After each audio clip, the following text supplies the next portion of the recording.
പ്രാർത്ഥനകളോടും ചേർത്ത് ഞങ്ങളിപ്പോൾ പ്രാർത്ഥിക്കുന്ന ഈ കുടുംബത്തിന്റെ പ്രത്യേക നിയോഗവും മൗനമായി നമ്മുടെ വിവിധ ആവശ്യങ്ങൾ പ്രത്യേകമായിട്ട് ഉടമ്പടിയിൽ സമർപ്പിച്ചിട്ടുള്ള നിയോഗങ്ങൾ, ഇന്നാദ്യമായിട്ട് ഉടമ്പടിയെടുത്ത് പ്രാർത്ഥിക്കുന്നവരുടെ നിയോഗങ്ങൾ, ഈ നാളുകളിലൊക്കെ ഇവിടെ വന്ന വിവിധ തരത്തിലുള്ള പ്രാർത്ഥനകൾ നിയോഗങ്ങൾ സമർപ്പിച്ചിട്ടുള്ളവർ ലൈറ്റ് ആൻഡ് പ്രയർ റിക്വസ്റ്റിലൂടെയും ഓൺലൈൻ ഉടമ്പടിയിലൂടെയും തീർത്ഥാടന ഉടമ്പടിയിലൂടെയും നിയോഗങ്ങൾ സമർപ്പിച്ചിട്ടുള്ളവർ പല പ്രാവശ്യം പുതുക്കിയപ്പോഴും ഒരേ നിയോഗത്തിന് വേണ്ടി പല പ്രാവശ്യം പുതുക്കി പ്രാർത്ഥിക്കുന്നവർക്ക് വേണ്ടിയും വിവിധ ആവശ്യങ്ങൾ ഇപ്പോഴും ജീവിതത്തിൽ പ്രത്യേകമായിട്ട് ദൈവത്തിൻ്റെ കരം അറിയാനായിട്ട് പരിശുദ്ധ മെഡിസിൻ മാസത്തിൻ്റെ എല്ലാ നിയോഗങ്ങൾക്കും കൃപാസനത്തിൻ്റെ എല്ലാ ശുശ്രൂഷ മേഖലകളെയും ബഹുമാനപ്പെട്ട ജോസഫ് അച്ഛനെയും ഇവിടുത്തെ ഓരോ ശുശ്രൂഷയുടെ കുടുംബാംഗങ്ങളെയും ഇവിടെ കടന്നു വരുന്ന നാനാജാതി മതസ്ഥരെയും വിവിധ ഭാഷകൾ സംസാരിക്കുന്നവരെയും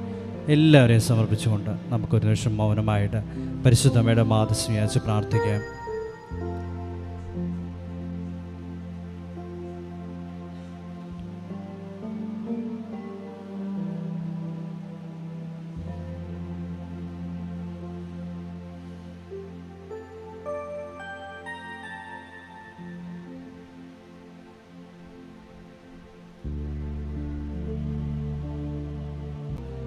നമുക്ക് ഏറ്റുചൊല്ലാം. അമ്മയുടെ പ്രത്യക്ഷീകരണത്തിന്റെ ഈ അനുഗ്രഹവേള ഞങ്ങൾക്ക് സാധിച്ചു തരുക. കനിയണമേ. ആമേൻ. ഒരിക്കൽ കോടി രേഖകളെ ഉയർത്തി കർത്താവിനെ സ്തുതിച്ച് ആരാധിക്കാൻ നമുക്ക്.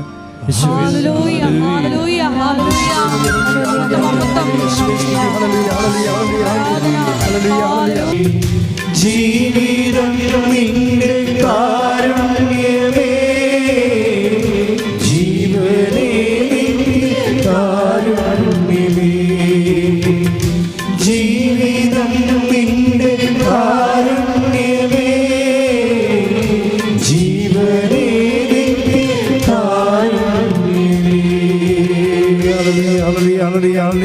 യേശുവേ ആരാധന, യേശുവേ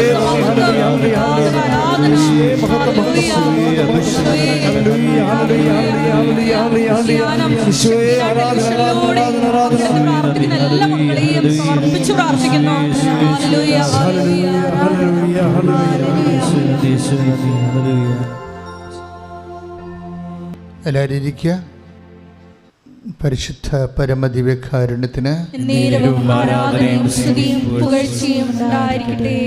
എൻ്റെ പ്രിയപ്പെട്ടവരെ, ഓൺലൈനിൽ ഈ ധ്യാനം ഈ ആഴ്ചയിൽ കൂടുന്ന എല്ലാവരെയും ഇവിടെ തീർത്ഥാടനത്തിലെ ഉടമ്പടി ധ്യാനത്തിനായി എത്തിയിരിക്കുന്നവരെയും പരിശുദ്ധമ്മയുടെ മാധ്യസ്ഥതയിൽ ഈശോയ്ക്ക് സമർപ്പിക്കുന്നു.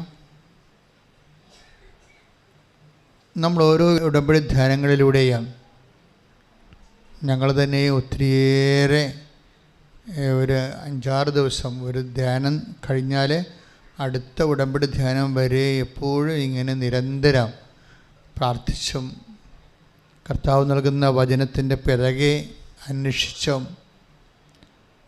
അതിൻ്റെ അനുഭവതലങ്ങളെ ഓർത്തും ഒക്കെ നിരന്തരമായ ഒരു ഉടമ്പടി ദൈവസാന്നിധ്യ സ്മരണയിലാണ് ജീവിക്കുന്നത്. നിങ്ങൾ ഉടമ്പടി കാലത്ത് ഒരു ഉടമ്പടി സാന്നിധ്യ സ്മരണയിൽ ജീവിക്കണം.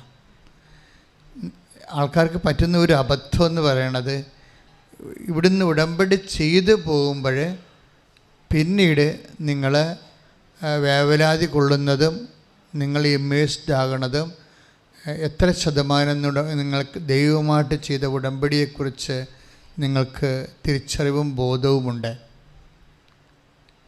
അതാണ് എൻ്റെ വിഷയം. അത് ശരിക്കും കാര്യം ഉടമ്പടിയെ ചിലപ്പോൾ മറ്റ് ജീവിത സാഹചര്യങ്ങളും സന്തോഷമായാലും സങ്കടമായാലും ഉത്കണ്ഠയായാലും മറ്റ് വൈകാരിക സാഹചര്യങ്ങൾ ഉടമ്പടിയെ വിഴുങ്ങുന്നൊരവസ്ഥ വരികയും ഞാൻ ഉടമ്പടി എടുത്ത വ്യക്തിയാണ്, ഞാൻ ദൈവവുമായിട്ട് ഉടമ്പടി ജീവിക്കുകയാണ് ഒരു ബോധമാണത്.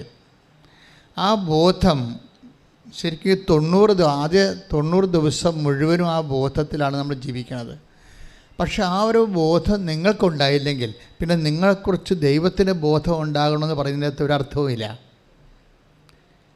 നിങ്ങൾ ഉടമ്പടി എടുത്തവരാണ്, ഞാനും ഉടമ്പടി. നമുക്കറിയാം മറ്റ് പ്രെയർ ചെയ്യുന്ന പോലെ ഡംപ് ആൻഡ് ഗോ അല്ല ഇവിടെ. ഡംപ് വെച്ചാൽ നമ്മളൊരു സ്ഥലത്ത് പോയി തിരികെത്തിക്കുന്നു, ഗുഡ് ബൈ പറഞ്ഞ് പിരിയുന്നു, പിന്നെ അത് നമ്മൾ മറന്നു കളയുന്നു അല്ലേ. നമ്മളൊരു സ്ഥലത്ത് പോയി നൊവേന കൂടുന്നു, ആ സമയത്ത് കുറേ പാട്ടൊക്കെ പാടുന്നു, നമ്മൾ അടുത്ത വണ്ടി കയറി പോകുന്നു. പിന്നെ നമ്മൾ ഓർക്കണത് അടുത്ത ചൊവ്വാഴ്ച വ്യാഴാഴ്ച ആകുമ്പോഴാണ്, അയ്യോ ഇന്ന് നൊവേന ദിവസമാണല്ലോ എന്ന് ഓർക്കണത്. ഇത് ഒരവസ്ഥയാണ് ഉടമ്പടിക്കുള്ളതെങ്കിൽ നിങ്ങൾ ഉടമ്പടിയിലല്ല. കാര്യം എന്താ, ഉടമ്പടി എപ്പോഴും അറിയാം, it is A bilateral relation. ദൈവമായിട്ട് ഒരു ഉഭയകക്ഷി ജീവിത അവസ്ഥയിലാണ് നമ്മൾ. അപ്പോഴും അതിനൊരു ലീവോ ഒന്നുമില്ല, അതിനൊരു ഫ്രീ ടൈം പോലുമില്ല. ഉടമ്പടിക്കൊരു ഫ്രീ ടൈം, ഇപ്പോൾ ക്ലാസ്സാണ്, ക്ലാസ്സിന് സ്വാഭാവികമായിട്ടൊരു ഫ്രീ ടൈം ഉണ്ടാകത്തില്ല, ഇൻ്റർവെൽ എന്ന് പറയത്തില്ലേ. പക്ഷെ ഉടമ്പടിക്ക് ഇൻ്റർവെല്ലില്ല. കാര്യം ഉടമ്പടിയിൽ എങ്ങനെ ഇൻ്റർവെൽ വെക്കാൻ പറ്റും? നിങ്ങൾ ദൈവവുമായിട്ട് ഉടമ്പടി ചെയ്തിരിക്കുകയാണ്. അതുകൊണ്ട് എല്ലാ നിമിഷങ്ങളും തന്നെ നിങ്ങളെ വാക്ക്, പ്രവൃത്തി, വിചാരം, സാക്ഷ്യം അതെല്ലാം ഉടമ്പടിയുടെ ബേസ്മെൻറ്റിലാണ്. ഒരുപക്ഷെ സത്യസന്ധമായിട്ട് ഉടമ്പടി എടുക്കുന്നവർക്ക് എന്നെ കരുത്താണെന്നറിയാവോ? സത്യസന്ധമായിട്ട് ഉടമ്പടി എടുക്കുന്നവർക്ക് എന്നെ കരുത്താ. ആ കരുത്ത് കാണണമെങ്കിൽ ഈ ദിവസങ്ങളിലൊരു സാക്ഷ്യം ഉണ്ടായത്, അതായത് എനിക്ക് ഭയങ്കര ഇഷ്ടപ്പെടാം. റോഷൻ എന്നും പറഞ്ഞൊരാളാണ്, യാക്കോബ സഹോദരനാണ്, കോട്ടയത്ത് നിന്ന്. അതായത് റോഷൻ്റെ സാക്ഷ്യം. റോഷനും ഉണ്ടായ ഒരു കുഞ്ഞ് മരിക്കുമെന്ന് പറഞ്ഞപ്പോൾ റോഷൻ ഒരു ഫീല് ചെയ്തില്ല. എന്താ അദ്ദേഹം സാക്ഷ്യത്തിൽ പറഞ്ഞു വെച്ച് കഴിഞ്ഞാൽ, അത് മാതാവ് തന്ന കുഞ്ഞല്ലേ എന്നാണ് പറയണത്. അപ്പോൾ ഹീസ് കോൺഷ്യസ് അബൌട്ട് ദാറ്റ്. അതായത് അതിനെക്കുറിച്ചൊക്കെ നല്ല ബോധമുണ്ട്. ഇതുപോലെ ഓരോ സമയത്തും ഉടമ്പടി കാലങ്ങളിൽ എന്തെങ്കിലും ഒരു നെഗറ്റീവ് നമുക്ക് സംഭവിച്ചാൽ ഓട്ടോമാറ്റിക്കായിട്ട് നമുക്ക് ദൈവത്തിൻ്റെ ഉടമ്പടിയെക്കുറിച്ച് ഓർമ്മ വന്നാൽ പോരാ. ഓർമ്മയെ പോസിറ്റീവായിട്ട് വരണം. ദൈവത്തോട് നമ്മൾ ഉടമ്പടി ചെയ്തതല്ലേ എന്നുള്ളത് പോസിറ്റീവായിട്ടാണ് വരേണ്ടത്. അങ്ങനെ ഒരു കാര്യം എനിക്ക് പലപ്പോഴും സാക്ഷ്യങ്ങൾ കേൾക്കുമ്പോൾ തോന്നുന്നത്, ഉടമ്പടി ഒരു ഫങ്ഷൻ അല്ല, ഉടമ്പടി ഒരു ഫീലിംഗ് ആണ് ശരിക്കും. ഇതാണ് വ്യത്യാസം. എപ്പോഴും ആ ഫീലിംഗ് ഇങ്ങനെ ഉണ്ടായിക്കൊണ്ടിരിക്കും. ഉടമ്പടി ഒരു ഫങ്ഷൻ ആണെങ്കിൽ ആ ഫങ്ഷൻ കഴിയുമ്പോൾ നമുക്ക് ഫ്രീ ആണ്. ഫീലിംഗ് ആണെങ്കിൽ ഫീലിങ്ങിൽ നമ്മൾ ഫ്രീ അല്ല. ആ വ്യത്യാസം അതാണ്. ഇപ്പം നമ്മുടെ അപ്പൻ മരിച്ചു, അതൊരു ഫീലിംഗ് ആണ്, നമ്മൾ ഫ്രീ അല്ല. ആ ദുഃഖം നമുക്കങ്ങ് നിൽക്കുന്നോ? അതിനേക്കാൾ തീവ്രമായ എന്തെങ്കിലും ബന്ധങ്ങളുള്ള ഒരു അവസ്ഥയിൽ നിന്നാണ് നമുക്ക് മിസ് ചെയ്യണമെങ്കിൽ it's a feeling, it's not a function. അപ്പൻ്റെ മരണം ഒരു ഫങ്ഷനാണോ? അല്ല, അതൊരു ഫീലിംഗ്. ഉടമ്പടി ഒരു ഫങ്ഷനാണോ? അല്ല, ഇറ്റ്സ് എ ഫീലിംഗ്. അതുകൊണ്ട് ആ ഫീലിങ്ങിന് ഇൻ്റർവെല്ലില്ല. പ്രാർത്ഥിക്കുക, കർത്താവായ ദൈവമേ, ഉടമ്പടി ഒരു ബോധമാണെന്ന്. ആ ബോധം ഒരു നിലനിൽപ്പിന്റെ വികാരമാണെന്ന് തിരിച്ചറിയാനുള്ള കൃപയാൽ എന്നെ നിറക്കണമേ. ശ്രദ്ധിക്കട്ടെ. ഹല്ലേലൂയ.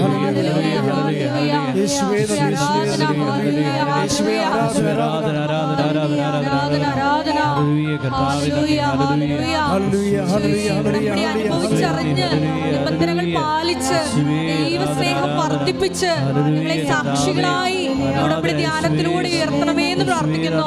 Hallelujah, hallelujah. ശുദ്ധ പരമദിവ്യകാരുണ്യത്തിന് അതായത് ഈ ഉടമ്പടിയുടെ ബോധവും വിവേചനവും ഇതെല്ലാം പരിശുദ്ധാത്മാവിൻ്റെ ദാനമായിട്ടാണ് വരുന്നത്.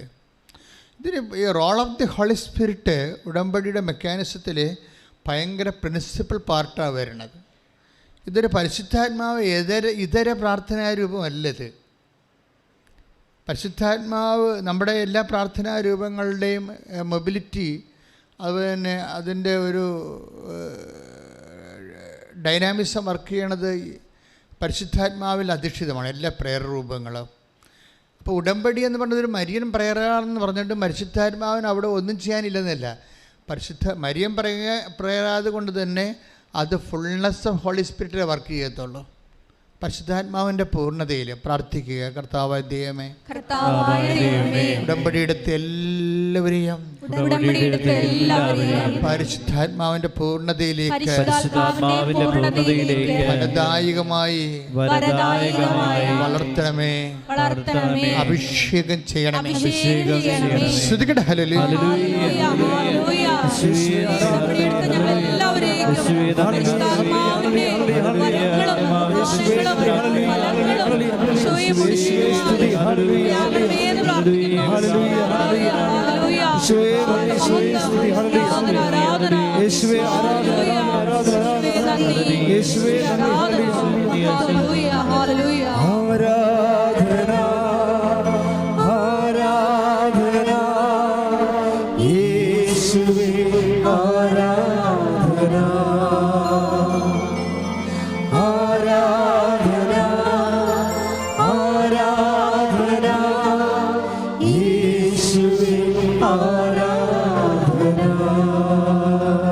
എനിക്ക് പലപ്പോഴും തോന്നിയിരിക്കുന്നത് ഈ ഉടമ്പടി എടുക്കുന്ന ഓരോ മക്കളും ബേസിക്കായിട്ട് പ്രേയർ ചെയ്യേണ്ടത് പരിശുദ്ധാത്മാവിൻ്റെ ഫലങ്ങൾക്കല്ല, ദാനങ്ങൾക്കാണ്. ദാനങ്ങളാണ് ഇതിൻ്റെ ബേസിക് എന്ന് പറയുന്നത്. ദാനങ്ങൾ ഉണ്ടെങ്കിൽ മാത്രമേ ഇത് വർക്ക് ചെയ്യത്തുള്ളൂ. നമുക്കറിയാമല്ല, ഇപ്പോൾ വെള്ളം എന്ന് പറയുന്നതാണ് ദാനം. വെള്ളത്തിൻ്റെ ഫലങ്ങളാണ് മീൻ, മറ്റുള്ള തരത്തിലുള്ള ജീവജാലങ്ങളെല്ലാം. പരിശുദ്ധാത്മാവിനെ കുറിച്ച് 2 വിഷയങ്ങളിലാണ് നമ്മൾ എപ്പോഴും ദാനങ്ങൾ എപ്പോഴും നമുക്ക് എപ്പോഴും ഉടമ്പടി എടുക്കുന്ന ഓരോ മക്കൾക്കും. ഐസയാ 11:2 കർത്താവിൻ്റെ ആത്മാവ് അവൻ്റെ മേൽ ആവസിക്കും, ജ്ഞാനത്തിൻ്റെയും വിവേകത്തിൻ്റെയും ആത്മാവ് എന്ന് പറഞ്ഞ് കർത്താവിൻ്റെ ആത്മാവ് അവൻ്റെ മേൽ ആവസിക്കും. എന്തെല്ലാം ആത്മാവാണ്? എന്തിൻ്റെ ആത്മാവാണ്? ജ്ഞാനത്തിൻ്റെയും വിവേകത്തിൻ്റെയും ആത്മാവ്. അപ്പം ജ്ഞാനം എന്ന് പറയുമ്പോൾ ഒരു അനുഭവജ്ഞാനമാണ്, തിയറി മാത്രമല്ല പ്രയോഗം കൂടിയുണ്ട്. തിയറി ആണെങ്കിൽ സൈദ്ധാന്തിക ജ്ഞാനമാണ്, അറിവാണ്. അതിൻ്റെ പേര് അറിവെന്നാണ്, ജ്ഞാനമല്ല. ജ്ഞാനം മീൻസ് അത് നോളജ് അല്ല, വിസ്ഡമാണ്. വിസ്ഡം എന്ന് പറയുമ്പോൾ പ്രായോഗികമായ ജ്ഞാനമാണ്, അനുഭവജ്ഞാനമാണ്. അപ്പോൾ ഉടമ്പടി എടുക്കുമ്പോൾ ഉടമ്പടിയിൽ വിസ്ഡമാണ് വരേണ്ടത്. എന്ന് വെച്ച് കഴിഞ്ഞാൽ നമ്മളുടെ ഇതിനെക്കുറിച്ചുള്ള ഇപ്പം ഞങ്ങൾ സൈദ്ധാന്തിക ജ്ഞാനമല്ല ഇവിടുന്ന് തരണത്. നിങ്ങൾക്ക് കിട്ടുന്നത് എന്താണ്? സാക്ഷ്യം. ഞങ്ങൾ സിദ്ധാന്തം തരുമ്പോൾ നിങ്ങൾക്ക് കിട്ടുന്നത് എന്താണ്? സാക്ഷ്യം. സാക്ഷ്യം അനുഭവിച്ച വ്യക്തികൾ സ്വാഭാവികമായിട്ട് നൽകേണ്ടത് എന്താണ്? വിസ്ഡമാണ് നൽകേണ്ടത്, അനുഭവജ്ഞാനമാണ് നൽകേണ്ടത്. ഞങ്ങൾ നൽകിയിട്ടുള്ള സിദ്ധാന്തം, തിയറി നിങ്ങൾ കൊണ്ടുപോയി ഫീൽഡിൽ പ്രാക്ടിക്കലായിട്ട് അത് പ്രയോഗിച്ച് നോക്കിയപ്പോൾ നിങ്ങൾക്കത് കറക്റ്റായിട്ട് റൈറ്റായിട്ട് വരികയും നിങ്ങൾക്ക് നിങ്ങളുടെ ക്ലേശമോ രോഗമോ ഒക്കെ മാറുകയും ചെയ്യുമ്പോൾ when we present in the platform അത് വിസ്ഡത്തിൽ നിന്നാണ് വരേണ്ടത്. അല്ലാതെ ജോലി കിട്ടി, വീട് കിട്ടി, വിവാഹം നടന്നു എന്നൊക്കെ പറഞ്ഞ് ഇങ്ങനെ പട്ടിക അവതരിപ്പിക്കുകയല്ല. അതൊരു വിസ്ഡം വേണം അവിടുന്ന്. നിങ്ങളത് എങ്ങനെയാണ് ആ ഉടമ്പടി പ്രയോഗിച്ചത്? ഇപ്പോൾ അദ്ദേഹം പറഞ്ഞു കേട്ടില്ലേ, അതായത് ആ കുഞ്ഞിൻ്റെ തകർച്ച വന്നപ്പോൾ ഡോക്ടർ എടുത്ത് കളയണമെന്നാണ് പറഞ്ഞത്. ഡോക്ടർ എടുത്ത് കളയണമെന്ന് പറഞ്ഞപ്പോൾ ഈ മനുഷ്യൻ പറഞ്ഞ് അങ്ങനെ സംഭവിക്കത്തില്ല. എന്താ കാരണം? ഞങ്ങളത് ഉടമ്പടി ചെയ്തതാണ്, മാതാവ് തന്ന കുഞ്ഞാണ്. അതാണ് ബോധമെന്ന് പറയണത്. ആ ഒരൊറ്റ വിഷയത്തിൽ തന്നെയാണ് ആ കുഞ്ഞ് സർവൈവ് ചെയ്യണത്. അദ്ദേഹത്തിൻ്റെ ഒരു ഉടമ്പടി ബോധമുണ്ടത്. ഞാനത് പറഞ്ഞില്ല, ഇറ്റ്സ് എ ഫീലിംഗ്. ഉടമ്പടി മീൻസ് എൻ അവെയർനെസ്. ഉടമ്പടി ബോധം. ഞാൻ ഉടമ്പടി ചെയ്താണ് അമ്മയുമായിട്ട് കഴിഞ്ഞ കൊല്ലം ഇതുപോലെ ഒരു 2 കൊല്ലം മുമ്പ് ഒരു സാക്ഷ്യം ഉണ്ടായി. സാക്ഷ്യത്തിൻ്റെ ഒരു പയ്യൻസ് ഭയങ്കര വെള്ളമടിയായിരുന്നു. അപ്പോൾ അവൻ്റെ പെങ്ങളെ കെട്ടിച്ച് വിട്ട വീട്ടിൽ നിന്ന് ആ പെങ്ങളുടെ വീട്ടിൽ കുറേ പ്രോബ്ലംസ് ഉണ്ടായപ്പോൾ അവൾ വന്ന് ഇവിടെ ഉടമ്പടി ചെയ്തപ്പോൾ അവൾ ഉടമ്പടി ചെയ്ത് അവരുടെ വീട്ടിലെ പ്രശ്നത്തിനാണ്, അതായത് പെങ്ങളെ കെട്ടിച്ച് വിട്ട വീട്ടിലെ പ്രശ്നത്തിനാണ് ഉടമ്പടി ചെയ്തിരിക്കുന്നത്. പക്ഷേ ആങ്ങളെ ഇങ്ങനെ വെള്ളം അടിച്ച് വീട്ടുകാർക്ക് ഒക്കെ പ്രശ്നം ഉണ്ടാക്കുന്ന കാരണം അവൾ ആങ്ങളുടെ കാര്യവും ഉടമ്പടി വെച്ചിട്ടുണ്ട്. പക്ഷേ ഉടമ്പടി വെച്ചതല്ല, അങ്ങനെ നിങ്ങൾക്കങ്ങനെ ഒത്തിരി പേര് നിങ്ങളങ്ങ് വെക്കും. അത് പക്ഷേ എന്താ പ്രശ്നം വെച്ചാൽ കുറച്ച് കഴിഞ്ഞിട്ട് ഒരു ദിവസം കഴിഞ്ഞപ്പോൾ കൂട്ടുകാരത്തി ഇവളെ വിളിച്ചു. കൂട്ടുകാരത്തി ഇവളെ വിളിച്ചും പറഞ്ഞ്, നീ അറിഞ്ഞില്ലേ, എന്താണെന്ന് പറ, എന്താണെന്ന് ചോദിച്ച്. അപ്പോഴിവളൊരു പമ്മി. അപ്പോൾ അവൾ അറിഞ്ഞിട്ടില്ല, ഫസ്റ്റ് ടൈമാണ് കേൾക്കാൻ പോണത്. അപ്പോൾ അവൾക്ക് കേൾക്കാൻ പറ്റുന്ന കാര്യമല്ല പറയാൻ പോണത്. കാര്യം ഇവളുടെ ആങ്ങളയെ ബൈക്കിൽ പോയപ്പോൾ കാറിടിച്ചു. അപ്പോൾ അത് വളരെ സീരിയസ് ആയിപ്പോയി. ആൾ ICUവിലാണ്, വെന്റിലേറ്ററിലാണ്. പക്ഷേ ഇവളിത് നീ കാര്യം പറയാൻ പറഞ്ഞ് ആങ്ങളെ വണ്ടി ഇടിച്ചു എന്ന് പറഞ്ഞു. വണ്ടി കണ്ടിട്ട് ആൾക്കാർ പറയണത് അത് വളരെ മോശമായ രീതിയാണ് പറയണത്. കണ്ടവരാണ് എന്നോട് പറയണമെന്ന് പറഞ്ഞു. ആങ്ങളെ ഹോസ്പിറ്റലിൽ കൊണ്ടുപോയെന്ന് പറഞ്ഞു. പക്ഷേ എടുത്ത ശ്വാസത്തിൽ ഫസ്റ്റായിട്ട് ബ്രീത്തിലേ ഇവളെന്നാ പറയുന്നത് അറിയാമോ, അങ്ങനെ ഒന്നും സംഭവിക്കത്തില്ലെന്നാണ് പറയണത്. അവന് ഒന്നും സംഭവിക്കത്തില്ല. എന്താ കാര്യം? അവൻ്റെ കാര്യം ഞാൻ അമ്മനെ ഏൽപ്പിച്ചിട്ടുണ്ടെന്നാണ്. Praise the Lord. ഇതാണ് ഉടമ്പടി അവയർനെസ് എന്ന് പറയണത്. അങ്ങനെ ഒന്നും സംഭവിക്കത്തില്ല, അവനൊന്നും സംഭവിക്കത്തില്ല. കാര്യം എന്താണ്? അവൻ്റെ കാര്യം ഞാൻ അമ്മനെ ഏൽപ്പിച്ചിട്ടുണ്ടെന്ന് പറയും. കാര്യം അവൻ്റെ കാര്യം, അവൻ്റെ മദ്യപാനം മാറാൻ വേണ്ടി അമ്മയോട് അവൾ ഉടമ്പടി വെച്ചിട്ടുണ്ട്. പക്ഷേ അങ്ങനെ പല കാര്യവും പട്ടികയിൽ പല കാര്യം വെച്ച പോലെ കാഷ്വലായിട്ടൊരു സാധനം കുത്തിക്കയറ്റിയതല്ല ഈ സംഭവം. അതാണ് ഈ ഉടമ്പടി എടുക്കണമല്ല പ്രശ്നം. നിങ്ങൾ എടുക്കുമ്പോഴും വാട്ട് ഫീലിംഗ് യു ഹാവ്, നിങ്ങൾ എന്ത് ബോധമാണ് നിങ്ങൾക്കുള്ളത്, അതാണ് ഞാൻ പറയുന്നത്. ഒക്കട്ടെ എന്ന് പറഞ്ഞ് ഇപ്പോൾ 5 കാര്യം 6 കാര്യം വെക്കാമല്ലോ, അതിലൊരു കാര്യം ഇതും കൂടി ആയിക്കോട്ടെ എന്ന് പറഞ്ഞ് അങ്ങനെ വെച്ചാൽ അങ്ങനെ വരുമ്പോൾ ഉണ്ടാകുന്ന പ്രോബ്ലം, നിങ്ങൾക്ക് ഒരു മുടന്തം വിശ്വാസത്തിലാണല്ലോ അത് ചെയ്യണത്. അങ്ങനെ ഒരെണ്ണമെങ്കിലും അങ്ങനെ ഒരു ചത്ത ഉടമ്പടി വെച്ചാൽ ആ ഉടമ്പടി ഒരു വിഷയമെങ്കിലും ചത്ത ഉടമ്പടി വെച്ച് കഴിഞ്ഞു. ചത്തതെന്ന് വെച്ച് കഴിഞ്ഞാൽ നിങ്ങൾക്ക് അത്ര കണ്ട് you are not serious about that. ആ വിഷയം നടന്നാൽ കൊള്ളാം, നടന്നില്ലെങ്കിലും കൊള്ളാം എന്ന് നിങ്ങൾ വെച്ചിരിക്കുകയാണ്. നടന്നേ മതിയാവൂ എന്നൊന്നുമില്ല. അങ്ങനെ ഒരെണ്ണം ഇതിൻ്റെ അകത്ത് കയറ്റി വെച്ചിട്ടുണ്ടെങ്കിൽ അതാണ് ചത്ത ഉടമ്പടി എന്ന് പറയുന്നത്. ചത്ത ഉടമ്പടിയുടെ 6 കാര്യങ്ങളുണ്ട്. അതിൻ്റെ അകത്ത് ഒരെണ്ണം ഇങ്ങനെ കാഷ്വലായിട്ട് വെച്ചിരിക്കുന്നതാണ്. അത് ചത്തുപോയി കഴിഞ്ഞാൽ അത് സ്വാഭാവികമായിട്ട് നിങ്ങളുടെ എല്ലാ ഇൻറ്റൻഷനും അത് ബാധിക്കും. കാര്യം എന്താണ്? നിങ്ങളല്ലേ വെക്കണത്. നിങ്ങളല്ലേ വെക്കണത്. അതായത് അത്ര കണ്ട് ദൈവത്തിൽ ഒക്കട്ടെ എന്നുള്ള മുടന്തം വിശ്വാസമുള്ള നിങ്ങളാണ് ആ ഒരു സാധനം വെച്ചിരിക്കുന്നത്. ആ ആൾ തന്നെയല്ല മറ്റഞ്ചെണ്ണം വെച്ചിരിക്കുന്നത്. അപ്പോൾ അത് അടിസ്ഥാനപരമായ ഉടമ്പടി, അടിയന്തരമായ ഉടമ്പടിയാണെങ്കിലും ഇതുപോലെയുള്ള അലവലാതി കാര്യങ്ങൾ കിട്ടിയാൽ ഊട്ടിയെന്നൊക്കെ ഞാൻ പറയുന്നത് ഇടയ്ക്ക്. അതുപോലെ ഒരു ഗാംബ്ലിംഗ് ആയിട്ട് ഒക്കട്ടെന്നും പറഞ്ഞ് ഒരു സാധനം ഉടമ്പടി വെച്ചിട്ടുണ്ടെങ്കിൽ ആ ഒക്കട്ടെ സാധനം തന്നെയായിരിക്കും എല്ലാത്തിനെയും ബാധിക്കുന്നത്. അങ്ങനെ ഒരിക്കലും ഉടമ്പടി ചെയ്യരുത്. നിങ്ങൾക്ക് വെച്ചില്ലേ കുഴപ്പമില്ല, 0 ഇട്ട് വെച്ചാൽ മതി. വെക്കുന്ന കാര്യങ്ങൾ നിങ്ങൾക്ക് പക്കയായിരിക്കണം.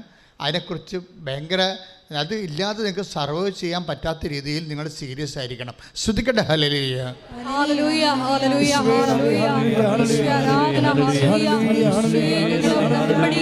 യോഗങ്ങൾ എഴുതുമ്പോൾ ആത്മാവിന്റെ വലിയ വഴി നടത്തലുകൾ ഉണ്ടാകുവാൻ വേണ്ടി ഞങ്ങൾ പ്രാർത്ഥിക്കുന്നു. ദൈവസ്നേഹത്താൽ നിറഞ്ഞ്, സഹോദര സ്നേഹത്താൽ നിറഞ്ഞ് ഉടമ്പടിയിൽ പ്രവേശിക്കുവാൻ ഈശോയെ ഉടമ്പടി ധ്യാനത്തിൽ പങ്കെടുത്ത് പ്രാർത്ഥിക്കുന്ന ഞങ്ങളെ അഭിഷേകം ചെയ്യണമേ എന്ന് പ്രാർത്ഥിക്കുന്നു. പരിശുദ്ധ പരമദിവ്യകാരുണ്യത്തിന് പരിശുദ്ധ പരമദിവ്യകാരുണ്യത്തിന് പരിശുദ്ധ പരമദിവ്യകാരുണ്യത്തിന്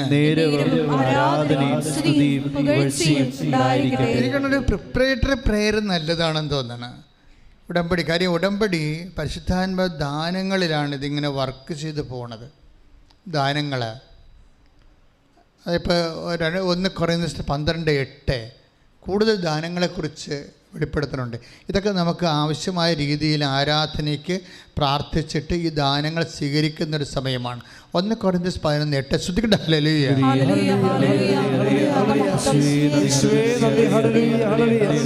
1 കൊരിന്തോസ് 12:8 ഒരേ ആത്മാവ് തന്നെ ഒരാൾക്ക് വിവേകത്തിന്റെ വചനവും. എന്ന് പറഞ്ഞ ഒരേ ആത്മാവ് തന്നെ ഒരാൾക്ക് വിവേചനത്തിന്റെ വചനവും. നിങ്ങൾ ഒരു കാര്യം ചിന്തിക്കുമ്പോൾ തന്നെ അതിൽ പരിശുദ്ധാത്മാവോ ദുഷ്ടാത്മാവോ ലോകാത്മാവോ ഉണ്ടാകാം. ഒരു ഉടമ്പടി ഇരിക്കുന്ന വ്യക്തിക്ക് ലോകാത്മാവ് ഉണ്ടാകാൻ പാടില്ല. അപ്പം തന്നെ അത് വിവേചിക്കണം. ഉടനെ ഓട്ടോമാറ്റിക് വിവേചനം വരേണ്ടതാണ്. എന്താ പ്രശ്നം വെച്ചാൽ നിങ്ങൾ പറയുന്ന പല കാര്യങ്ങളിലും ലോകാത്മാവും ഉണ്ടാവും, ദുഷ്ടാത്മാവും ഉണ്ടാവും. ലോകാത്മാവ് എന്ന് വെച്ചാൽ വ്യക്തികൾക്ക് അഹങ്കാരം ഉണ്ടാവും. അഹങ്കാരം മൂത്ത വർത്തമാനങ്ങൾ നിങ്ങൾ പറഞ്ഞുകൊണ്ടിരിക്കുന്ന സംഭവം. ഇപ്പോൾ ഒരാൾ ഒരു കാര്യം പറഞ്ഞപ്പോൾ നിങ്ങൾ അതിനെ നിഷേധിച്ചുകൊണ്ട് വേറൊരു സംഭവം പറഞ്ഞു. അപ്പോൾ ഉടനെ ആത്മാവ് നിവേദിക്കണം, ഇത് നിൻ്റെ അഹങ്കാരമാണ്, നീ പറയണറിയാം, നിനക്ക് തെറ്റാണെന്നറിയാം, പക്ഷേ ഇവിടെ ജയിക്കാൻ വേണ്ടി ഒരു അഭ്യാസം കാണിക്കുകയാണ്. അതാണ് വിവേചനം. നിനക്ക് തന്നെ അറിയാം നീ പറയണത് പുട്ടത്തരമാണെന്നറിയാം, പക്ഷേ ഇവിടെ പിടിച്ചു നിൽക്കാൻ വേണ്ടി നീ ഒരു നമ്പർ കാണിക്കുകയാണ്. ദാറ്റ് മീൻസ് അതാണ് ഒരു വിവേചനമെന്ന് പറയുന്നത്. ഇത് ഓട്ടോമാറ്റിക്കായിട്ട് സംഭവിക്കണം. ആരും പറഞ്ഞു തരേണ്ട. ആ വിവേചനം ദാനമാണ്. ഈ ദാനങ്ങൾ ശക്തിപ്പെട്ടാൽ മാത്രമേ വരങ്ങൾ ഉണ്ടാകത്തുള്ളൂ, ഫലങ്ങൾ ഉണ്ടാകത്തുള്ളൂ.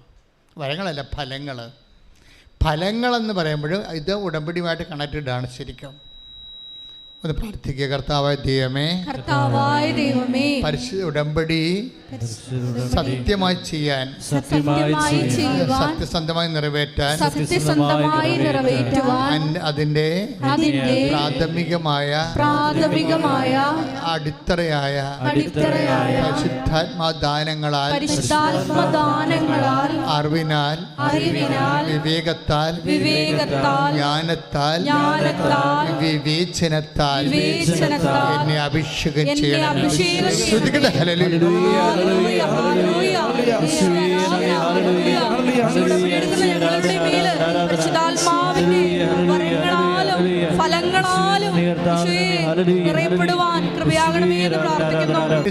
ഞാൻ അച്ഛൻ ആദ്യം പറഞ്ഞത് എന്താണ്? ഉടമ്പടി ഒരു അവയർനെസ്സാണ്. ഒരു പക്ഷേ ഷാർപ്പ് ആൻഡ് സീരിയസ് അവയർനെസ്സാണ്. സാധാരണ ഒരു ലോ ലെവലിലുള്ള ഓർഡിനറി അവയർനെസ് അല്ല, ഷാർപ്പാണ്. കാര്യം ദൈവവുമായിട്ട് അതൊരു കക്ഷി ദൈവമാണ്. മനസ്സിലായില്ലേ? അതെന്താ പ്രശ്നം വെച്ചപ്പോൾ നിങ്ങളുടെ വീട്ടിൽ ഒരാൾ വരുന്നു വിചാരിച്ചോ. നിങ്ങളുടെ വീട്ടിൽ ഒരാൾ വരുന്നു, അയൽവാസി വരുന്നു. നമുക്കറിയാം അയൽവാസിയെക്കുറിച്ചുള്ള അവയർനെസ്സൊക്കെ ഉണ്ട്. അപ്പോൾ അതപ്പോൾ നിങ്ങൾ അടുക്കളയിൽ നിൽക്കണ പടത്തിന് നിൽക്കും. അവൾ എങ്ങനെ കറങ്ങി തിരിഞ്ഞ് അടുക്കള വന്നോളൂ എന്ന് വിചാരിക്കും. അല്ലേ കറക്റ്റേ? ഏറ്റവും അടുപ്പമുള്ള കൂട്ടുകാരത്തിയാണെങ്കിൽ അങ്ങനെ ഒരു നമ്മൾ അവിടെ. പക്ഷെ ആളെ കൂടി അതൊരു മിനിസ്റ്റർ ആകണമെന്നുണ്ടെങ്കിൽ നിങ്ങൾക്ക് എക്സൈറ്റ്മെൻറ്റായി. പിന്നെ നിങ്ങൾ വീടും കോലവും നമ്മുടെ ഡ്രസ്സുമൊക്കെ നിങ്ങൾ ശ്രദ്ധിച്ച് പിന്നെ ആകപ്പാട് പ്രശ്നമായി. ഒന്നെങ്കിൽ പറ്റാത്തതാണെങ്കിൽ നിങ്ങൾ ഒളിച്ചോടിക്കളയും, നാട് വിട്ടു പോകുന്നത് ഇല്ല. അതായത് നിങ്ങൾക്ക് സ്വീകരിക്കാൻ പറ്റാത്ത നിങ്ങളുടെ ഇടം പോണ ഒരു അവസ്ഥയിലേക്കാണെന്നുകൊണ്ട് നിങ്ങൾ ആകപ്പാട് ചളിപ്പാവും, ചമ്മലാവും ശരിക്കും. ഇതിപ്പോൾ ആരാണ് ഉടമ്പടിയോട് വരുമ്പോൾ? ദൈവമാണ് അതർ സൈഡ് വരണത്. അതതിൻ്റെ വിഷയം. ഷാർപ്പായിരിക്കണം എന്ന് പറഞ്ഞതിൻ്റെ കാര്യം അതാണ്. നമ്മൾ ഉടമ്പടി ചെയ്തിരിക്കുന്ന ആരുമായിട്ടാണ്? ഇതിൻ്റെ അകത്ത് ദൈവത്തിൻ്റെ ഒരു എളിമയെന്ന് പറയണത് അതാണല്ലോ ഇത് മുഴുവൻ വർക്കൗട്ട് ചെയ്യണത്.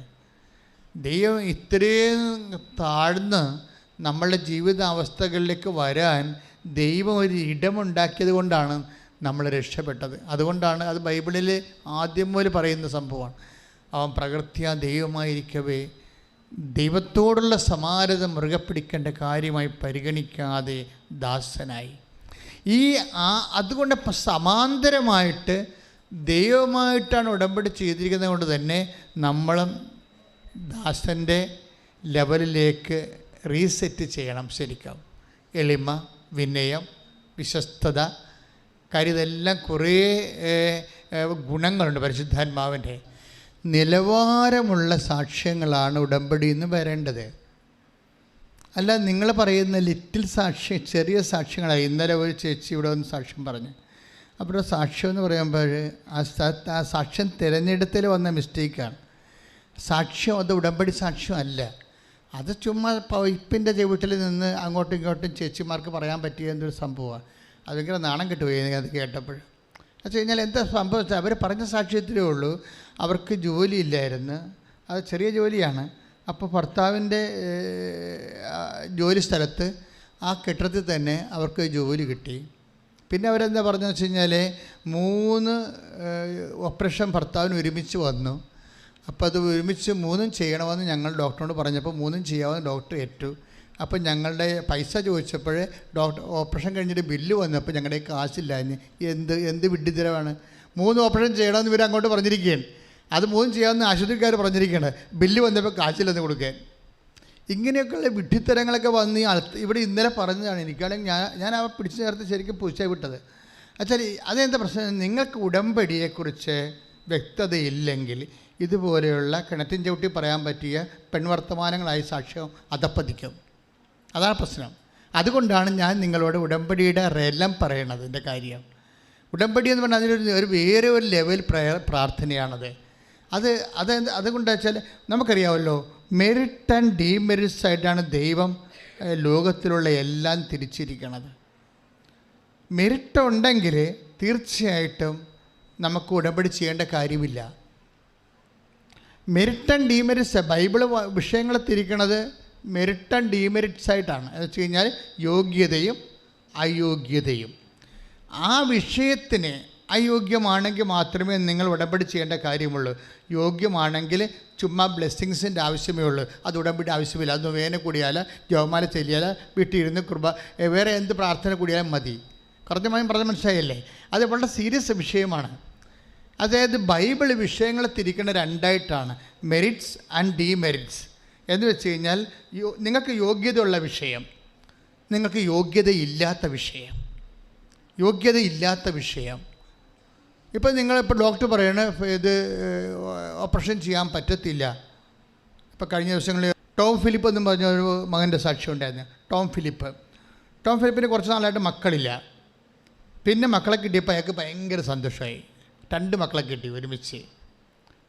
പെട്ടെന്ന് വൈഫ് പ്രഗ്നൻ്റ് ആയപ്പോൾ ഉടമ്പടി എടുത്തു കഴിഞ്ഞ് സംഭവിച്ചതാണ്. അപ്പോൾ അത് കഴിഞ്ഞിട്ടാണ് ഇവർ ഉടമ്പടി എടുത്തിരിക്കുന്നത്. അതായത് ഈ മക്കളില്ലാതിരുന്നിട്ട് അവർക്ക് പെട്ടെന്ന് ഒരു 3 കൊല്ലം കഴിഞ്ഞപ്പോൾ അവർക്ക് മക്കളെ കിട്ടിയപ്പോൾ പെട്ടെന്ന് ഒരു ഗർഭപാത്രത്തിൽ 2 കുഞ്ഞുങ്ങൾ കഴിയപ്പോൾ ഇവർക്ക് നല്ല പക്ക സന്തോഷമായി. അപ്പോഴവരങ്ങനെ ജീവിച്ചു വരുന്ന സമയത്ത് പെട്ടെന്ന് ഒരു കുഞ്ഞ് വയറ്റിൽ കിടന്ന് മരിച്ചുപോയി കഴിഞ്ഞപ്പോൾ പിന്നെ അതവിടെ മരിച്ചു കിടക്കുകയാണ്. മറ്റേ കുഞ്ഞ് അവിടെ ജീവിച്ചിരിപ്പുണ്ട് ഗർഭപാത്രത്തിൽ. അതാണ് ടോം ഫിലിപ്പിൻ്റെ സാക്ഷ്യം. എരിമേലിക്കാരനാണ്. അപ്പോഴേ കുറച്ച് കഴിഞ്ഞപ്പോൾ ഒരു കുട്ടി മരിച്ചു പോയത് ഇവർ ഡോക്ടർ പറഞ്ഞു. അപ്പോഴേ ഇവർക്ക് ഭയങ്കര സങ്കടമായിപ്പോയി. അപ്പം സങ്കടമല്ല പ്രശ്നം, ഈ മരിച്ച കുഞ്ഞ് വയറ്റിൽ കിടക്കുകയാണ്. മറ്റേ കുഞ്ഞ് അവിടെ ജീവിച്ചിരിപ്പുണ്ട്. വൈദ്യശാസ്ത്രം എന്ത് പറയും? ഡോക്ടർ പറഞ്ഞു, ഈ കുട്ടി മരിച്ചില്ലേ, മറ്റേ കുഞ്ഞ് മരിച്ചില്ലേ. അപ്പോൾ സ്വാഭാവികമായിട്ട് കുറച്ച് കഴിയുമ്പോൾ ആ മരിച്ച കുഞ്ഞിൻ്റെ ബ്ലഡ് 2 ഒരേ സർക്കുലേഷനാണല്ലോ. ആ ബ്ലഡ് മോശം ബ്ലഡല്ലേ, അത് ചത്ത കൊച്ചിൻ്റെ ബ്ലഡ് ഈ കുട്ടിയിലേക്ക് പ്രവേശിക്കാൻ സാധ്യതയുണ്ട്.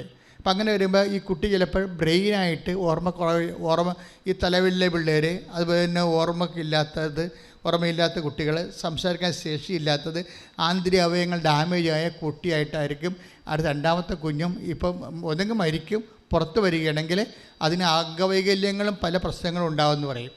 അപ്പോഴേ ഈ ടോം ഫിലിപ്പ് എന്നാ ചെയ്തിരിക്കണത്, അദ്ദേഹം അപ്പോഴാണ് വന്ന് ഉടമ്പടി ചെയ്യണത്. കാര്യം ഒരു കുഞ്ഞ് മരിച്ചുപോയി, ഭാര്യയുടെ വയറ്റിൽ കിടപ്പുണ്ട്. അപ്പോൾ അടുത്ത കുഞ്ഞ് ഓപ്പറേറ്റ് ചെയ്ത് മാറ്റണമെന്നാണ് ഡോക്ടർ പറയണത്. പറയണത്. അപ്പം അങ്ങനെ മാറ്റുമ്പോൾ പിന്നീട് ഗർഭം ധരിക്കണമൊക്കെ കുറച്ച് കോംപ്ലിക്കേറ്റഡ് വിഷയമാണ്. അപ്പോൾ ഇവിടെ ഈ മനുഷ്യനെ ഉടമ്പടി ചെയ്ത് കഴിഞ്ഞപ്പോൾ അദ്ദേഹം എന്നെ വന്ന് ഈ എമർജൻസി കേസ് ഞാൻ കാണുമല്ലോ, അതെന്താ കാരണം ഇതാണ്, ഇതുപോലുള്ള കേസ് പറഞ്ഞുകൊണ്ടാണ്. അപ്പോൾ എന്നോട് പറഞ്ഞ് എന്നാ ചെയ്യണമെന്ന് വെച്ചാൽ ഡോക്ടർ പറഞ്ഞത് അതിനെക്കൂടി എടുത്ത് കളയണമെന്നാണ് പറഞ്ഞത്. അല്ലെങ്കിൽ ആ ചത്ത കൊച്ചിൻ്റെ ബ്ലഡ് ഇങ്ങോട്ട് കയറാൻ സാധ്യതയുണ്ട്. അങ്ങനെയെങ്കിൽ ഈ കുട്ടി കൊളാപ്സായി പോകും, വൈഫിനും കുഴപ്പമുണ്ടാകും എന്നൊക്കെയാണ് പറയണത്. അപ്പം ഞാനത് ഉടനെ ഉടമ്പടി എടുത്ത് കഴിച്ചിട്ടല്ലേ കാണുന്നത്. അപ്പം ഞാൻ ഉടനെ ഞാൻ പറഞ്ഞു, ഞാൻ കൂളായിട്ട് പറഞ്ഞു, ഉടമ്പടി തൈലം വയറ്റി പുരട്ടി കൊടുക്കാൻ പറഞ്ഞു. അത്രയേ ഉള്ളൂ, വേറെ ഒരു സൊല്യൂഷനും ഇല്ല. ഉടമ്പടി തൈലം ഭാര്യയുടെ അടിവയറ്റിൽ പുരട്ടി കൊടുക്കാൻ പറഞ്ഞു. കുറിച്ചിട്ട് വിശ്വാസപ്രമാണം പുരട്ടി കൊടുക്കാൻ പറഞ്ഞു. That's okay. അല്ലെങ്കിൽ ഞാൻ എടുത്ത് കളയണമെന്ന് ഞാൻ പറഞ്ഞില്ല.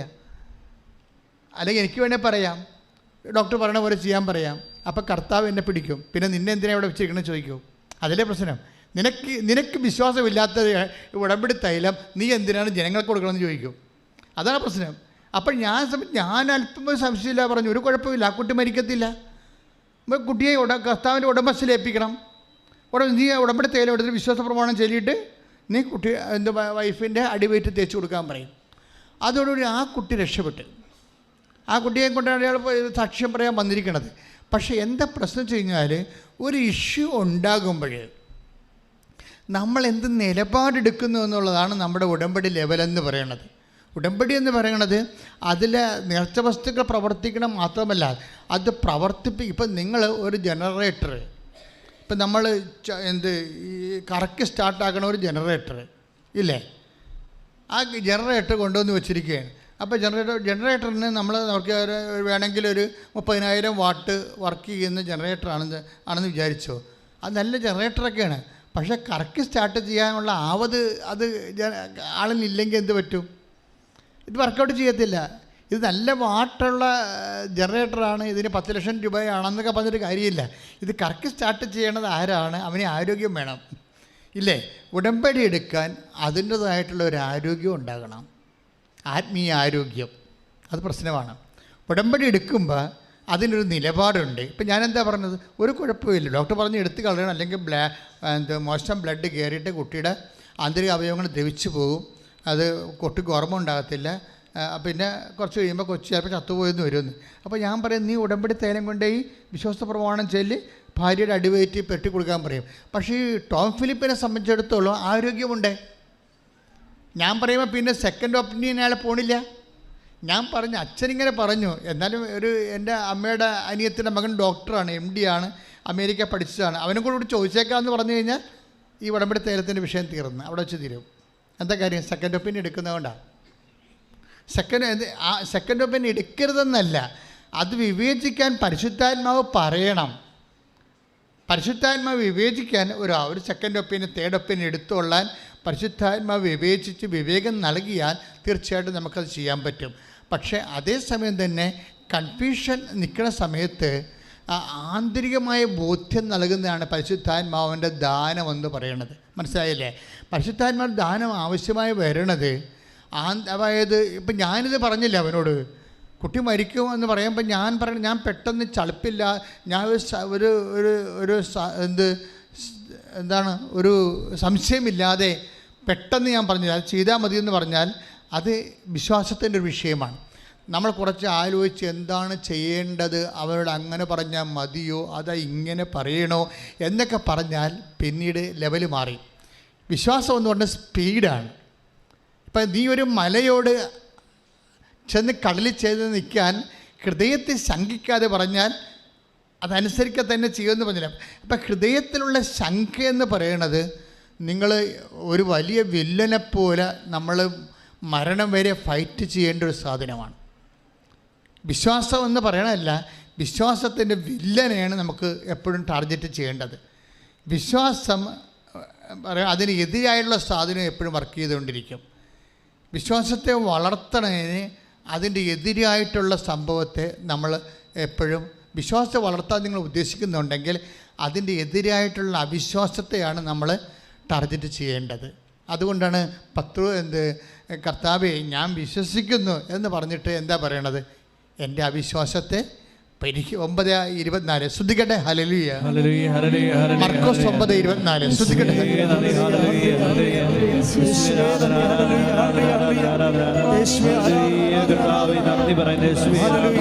9:24 ഉടനെ കുട്ടിയുടെ പിതാവ് വിളിച്ചു പറഞ്ഞു, ഞാൻ വിശ്വസിക്കുന്നു, എൻ്റെ അവിശ്വാസം പരിഹരിച്ച് എന്നെ സഹായിക്കണമേ. ഇവിടെ പറഞ്ഞ ഒരു കുട്ടിയുടെ അപ്പൻ കുട്ടി അസുഖമായി കിടക്കുമ്പോൾ ഈശോയുടെ അടുത്ത് വരണതാണ്. അവന് പിശാചബാധ എന്താ പ്രശ്നമാണ്. അപ്പോൾ ഈശോ പറയുമ്പോൾ നീ ഇത് വിശ്വസിക്കുമോ, എനിക്കത് ചെയ്യാൻ കഴിയുമെന്ന് നീ വിശ്വസിക്കുന്നുവോ?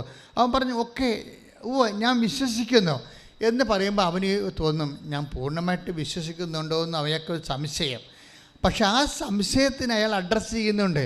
അയാൾ എന്താ പറയണത്? മർക്കോസ് 9:24 ഞാൻ വിശ്വസിക്കുന്നു, എൻ്റെ അവിശ്വാസം പരിഹരിച്ച് എൻ്റെ ഒന്ന് പറഞ്ഞ എൻ്റെ അവിശ്വാസം പരിഹരിച്ച് എന്നെ സഹായിക്കണമേ. അപ്പോഴേ വില്ലൻ, വിശ്വാസത്തിൻ്റെ വില്ലൻ ആരാണ്? സംശയമാണ്. അതിന് വിളിക്കുന്ന പേരെന്താണ്? അവിശ്വാസം എന്നാണ്. അവിശ്വാസം ആരാ പരിഹരിക്കേണ്ടത്? അയൽവാസിയാണോ പരിഹരിക്കേണ്ടത്? അല്ല, കർത്താവാണ് പരിഹരിക്കേണ്ടത്. അതാണ് അയാൾ പറയണത്. അയാൾ എന്ത് കൃത്യമായിട്ടാണ് പറയണത്? ഞാൻ വിശ്വസിക്കുന്നു, പക്ഷേ എൻ്റെ അവിശ്വാസം പരിഹരിക്കണമേ. എന്നും നമ്മൾ ദൈവതിരുസന്നിധി പറയേണ്ട ഒരു കാര്യമാണ്. എന്താണ്? അവിശ്വാസം പരിഹരിക്കണമേ. നമ്മളൊരു വീട്ടിൽ ചെന്ന് വഴിയാത്രയിൽ വെള്ളം ചോദിക്കണമെന്ന് വിചാരിച്ചോ? അപ്പോൾ നമ്മൾ എന്താ ഉദ്ദേശിക്കുന്നത്? വെള്ളം ചോദിക്കുമ്പോൾ നമ്മൾ പാത്രം ചോദിക്കുന്നുണ്ടോ? വെള്ളത്തിന് ഒരു പാത്രത്തിൽ ഇത്തിരി വെള്ളം തരാനാണ് പറയണത്, അതാ വെള്ളം തരാനാണ് പറയണത്? അത്ര പ്രശ്നം. നിങ്ങൾ വിശ്വാസം ചോദിക്കുമ്പോൾ നിങ്ങൾ ipso facto you are presupposing that it is അത് ബ്രിങ് ചെയ്യണത്, നമുക്ക് തരണത് പരിശുദ്ധാത്മാവിനെയാണ് നമ്മൾ ചോദിക്കണത്. മനസ്സിലായ കാര്യം? വിശ്വാസം പരിശുദ്ധാത്മാവിൻ്റെ ദാനമാണ്. മനസ്സിലായില്ലേ? അപ്പോൾ വിശ്വാസം വർദ്ധിക്കണമെന്ന് നിങ്ങൾ ചോദിക്കുമ്പോൾ നിങ്ങൾ ടാർഗറ്റ് ചെയ്യണത് എന്താണ്? പരിശുദ്ധാത്മാവിൻ്റെ ദാനമാണ്. പരിശുദ്ധാത്മാവിനോട് ചോദിക്കണത് അതുകൊണ്ട് ഐസയ 1 വായിച്ചോളൂ. ഐസയ 11:2 പരിശുദ്ധാത്മാവ് ദാനം. ശ്രദ്ധിക്കട്ടെ.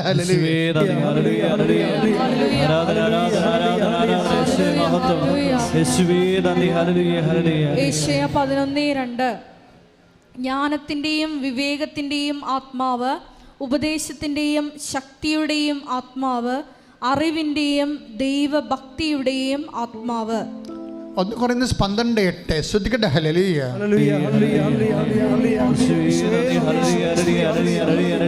1 Corinthians 12:8 ഒരേ ആത്മാവ് തന്നെ ഒരാൾക്ക് വിവേകത്തിൻ്റെ വചനവും മറ്റൊരാൾക്ക് ജ്ഞാനത്തിൻ്റെ വചനവും നൽകുന്നു.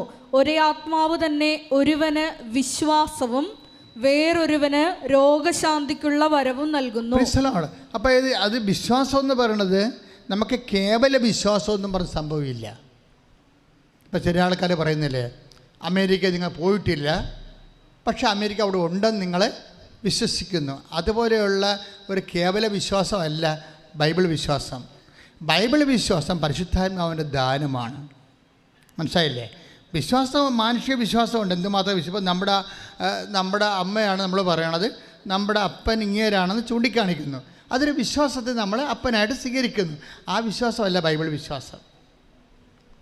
ബൈബിൾ വിശ്വാസം എന്ന് പറയുന്നത് ഇതുപോലെ മാനുഷിക വിശ്വാസമോ ഇൻഫറൻസോ ഒന്നുമല്ല, ഒരു സെക്കുലർ ഇൻഫറൻസ് ഒന്നുമല്ല ബൈബിൾ വിശ്വാസം. ബൈബിൾ വിശ്വാസം basically it is a fruit of the holy സ്പിരിറ്റാണ്, പരിശുദ്ധാത്മാവിൻ്റെ വരമാണ്. ഒരു ഉടമ്പടി മേജറായിട്ടുള്ള പ്രോജക്റ്റ് ചെയ്യുന്നതാണ് ഉടമ്പടി. അതിന് അനപേക്ഷിതമായി അനുധാരികളാണ് അടിസ്ഥാന ആത്മീയ പ്രമാണങ്ങളായിട്ട് ഞാൻ നിങ്ങളെ ഇപ്പോഴും ഉത്ബോധിപ്പിച്ചുകൊണ്ടിരിക്കുന്നത്. ഇതിൻ്റെ ഭാഗമായിട്ട് വരുന്നൊരു വിഷയം, അതായത് നമ്മൾ അറിയാം, ഇപ്പം ഞാൻ ഈ ടോം ഫിലിപ്പിനോട് എന്നാ പറഞ്ഞത്? കുഞ്ഞ് മരിക്കത്തില്ല, നീ ഭാര്യയുടെ അടിവയറ്റിൽ കൊണ്ടുപോയിട്ട് ഇത് വിശ്വാസപ്രമാണം ചൊല്ലിയിട്ട് ഉടമ്പടി തൈലം കുരിശ് വരച്ച് കുഞ്ഞിനെ ഈശോയ്ക്ക് ഉടമപ്പെടുത്താൻ പറഞ്ഞിരിക്കുകയാണ്. കുരിശ് വരക്കണേ എന്തിനാ? അതൊരു മുദ്രയാണ്. കുരിശിച്ച ഒരു സൈനാണ്, സീൽ. ഓഫീസിൽ നിന്നൊക്കെ ലെറ്റർ പാഡ് അടിക്കുമ്പോൾ അവർ സീലടിച്ചിരിക്കുകയില്ലേ, അതിനാണ് നമ്മുടെ കുരിശ് വരയ്ക്കണം. നമ്മൾ രാവിലെ എഴുന്നേറ്റിട്ട് എന്താ ചെയ്യണത്? പ്രത്യക്ഷീകരണ പ്രാർത്ഥനയ്ക്ക് നമ്മൾ കൈയും കാലും കഴുകി ഫ്രഷായിട്ട് വന്നിട്ട് പ്രത്യക്ഷീകരണ പ്രാർത്ഥന തുടങ്ങുമ്പോൾ നമ്മൾ എന്താ ചെയ്യണത്? ഉടമ്പടി തൈലം എടുത്തിട്ട് കുരിശ് വരക്കും. എന്തിനാണ് ഉടമ്പടി തൈലം എടുത്ത് കുരിശ് വരക്കണത്? കുരിശൊക്കെ നമ്മൾ അറിയണം. ഇതിനെക്കുറിച്ച് അറിഞ്ഞില്ലെങ്കിൽ നമ്മളെ പൂച്ച മാത്രം പോലെ എന്തെങ്കിലും കാണിച്ചിട്ട് വെക്കും. ഇങ്ങനെ അതാണ് നിങ്ങൾക്ക് ചില ആൾക്കാർക്കെങ്കിൽ കൾട്ടിക്കായിട്ട് ചെയ്ത് കളയും, ടെക്നിക്കലായിട്ട് ചെയ്ത് കളയും. ഉടമ്പടി തൈലം എടുത്ത് എന്നൊക്കെ പറഞ്ഞു ഉറക്കപ്പിച്ച് എന്തെങ്കിലും കാണിച്ച് കൂട്ടും. പിച്ചുമ്പയും പറഞ്ഞ പോലെ തന്നെ മറ്റൊരു പരിപാടി കാണിക്കും. അങ്ങനെ കാണിച്ചത് വർക്കൗട്ട് ചെയ്യത്തില്ല. നമ്മൾ ഇതിനെക്കുറിച്ചൊരു അവബോധം ഉണ്ടാകണം. ആചാരത്തിന് അർത്ഥം അറിഞ്ഞില്ലെങ്കിൽ അനാചാരമായിട്ട് മാറും. അനാചാരമൊന്നും സാധനമില്ലേ, അത് അനാചാരം എന്ന് പറഞ്ഞാൽ എന്താണ്? അർത്ഥം അറിയാതെ ആചാരം ചെയ്യുമ്പോഴാണ് അത് അനാചാരമായി മാറുന്നത്. അർത്ഥം അറിയുമ്പോഴാണ് അത് സദാചാരമായി മാറുന്നത്. ഇതൊരു സദാചാര ക്രിയയാണ് ശരിക്കും പറഞ്ഞാൽ. എന്ന് വെച്ച് കഴിഞ്ഞാൽ നമ്മളിപ്പോൾ ഉടമ്പടി തൈലം എടുത്തിട്ട് നെറ്റിക്ക് കുരിശ് വരക്കും. തലയിൽ കുരിശ് വരച്ചാൽ പിന്നെ ഹോൾ ബോഡി നമ്മുടെ ചിന്തകൾ, വികാരങ്ങൾ, വർക്കുകൾ, ആ ദിവസത്തെ മുഴുവൻ ഇടപാടുകളെല്ലാം ദൈവത്തിന് ഞാൻ മുദ്ര വെക്കുന്നു. കർത്താവിനെ ഞാൻ ഉടമപ്പെടുത്തുന്നു. എന്താ കാര്യം? ഇത് ഐ വിൽ അതായത് ഇപ്പോൾ 92-ാമത്തെ സങ്കീർത്തനം 10-ാമത്തെ വാക്യം, I will anoint you with a purest oil. അതാണ് സംഭവം. അതിൻ്റെ ഉടമ്പടി ആ വാക്യം നിന്നാണ് ഉടമ്പടി തൈലം ഉണ്ടാകണത്. ഞാൻ നിന്നെ എന്ത് ചെയ്യുമെന്നാണ്? ശുദ്ധമായ തൈലത്താൽ അനോയിൻറ്റ് ചെയ്യും. എന്തിനാണ് അങ്ങനെ അനോയിൻറ്റ് ചെയ്യണത്? ഞാൻ നിന്നെ അഭിഷേകം ചെയ്യും. ഇപ്പോൾ സങ്കീർത്തനം ഈ 92:10, ഞാൻ നിന്നെ ശുദ്ധമായ തൈലത്താൽ, പറഞ്ഞേ, ഞാൻ നിന്നെ ശുദ്ധമായ തൈലത്താൽ അഭിഷേകം ചെയ്യും. അഭിഷേകം ചെയ്യും. എന്തിനാണ് അങ്ങനെ തൈലം കൊണ്ട് അഭിഷേകം ചെയ്യുന്നതിൻ്റെ ഉദ്ദേശം എന്താണ്? ആ ആചാരത്തിൻ്റെ അർത്ഥം എന്താണ്? അതിൻ്റെ താഴെ എഴുതിയിട്ടുണ്ട്, I will give you the wild or strength. അതാണ് അത് ഇംഗ്ലീഷ് കിടക്കണത്. എന്ന് വെച്ച് കഴിഞ്ഞാൽ എന്തിനാണ് നിങ്ങൾ അനുഭവം ചെയ്യണത്? ഞാൻ നിനക്ക് കാട്ടുപോത്തിൻ്റെ ശക്തി നൽകും. മനസ്സിലായില്ലേ? ഞാൻ നിനക്ക്, നമ്മുടെ ബലഹീനതമായൊരു കാലത്തിൽ നമ്മൾ ഉടമ്പടി ചെയ്യണത് ഇല്ലേ? അപ്പോൾ നമുക്ക് എന്താ വേണ്ടത്? ശക്തിയാണ് വേണ്ടത്. ഈ ശക്തി നേടാൻ വേണ്ടി ദൈവത്തിൻ്റെ വാഗ്ദാനമുണ്ട്. ഐ വിൽ ഗിവ് യു എന്നാണ്. നമുക്കറിയാമല്ലോ 8810 വാഗ്ദാനങ്ങളാണ് ദൈവത്തിലുള്ളത്. ഈ വാഗ്ദാനങ്ങൾ പ്രാപിക്കുന്ന ഒറ്റ സിംഗിൾ ആപ്പാണ് ഉടമ്പടി എന്ന് പറയുന്നത്. ആ ഉടമ്പടി എല്ലാം വാഗ്ദാനങ്ങളാണ്. അതിലൊരു വാഗ്ദാനമാണ് I will anoint you with the purest oil. ഞാൻ നിന്നെ ശുദ്ധമായ തൈലത്താൽ അഭിഷേകം ചെയ്തു. എന്തിനാണ് അഭിഷേകം ചെയ്യണത്? I will. ഇപ്പം നമ്മൾ എണ്ണ തേക്കത്തില്ലേ? ചില ആൾക്കാർ കുഴമ്പ് തേക്കും നീര് പോകാൻ വേണ്ടി, അല്ലേ? ചിലർ തലയിൽ എണ്ണ തേക്കും. എന്തിനാണ്? തല തണുക്കാൻ വേണ്ടി. തല തണുക്കാനും നീര് പോകാൻ വേണ്ടിയാണ് ഉടമ്പടി തൈലം തേക്കണത്? അല്ല. Basically it is meant four empowering. നമ്മൾ പവർ, അതായത് നമ്മൾ ഒറ്റക്കല്ല. ഇന്ന് മുതൽ ഞാൻ ഉടമ്പടി ചെയ്ത ദൈവം കൂടി എൻ്റെ കൂടെ ഉണ്ട്. ഞാൻ ശക്തനാണ്. കൈയടിച്ച് കർത്താൻ.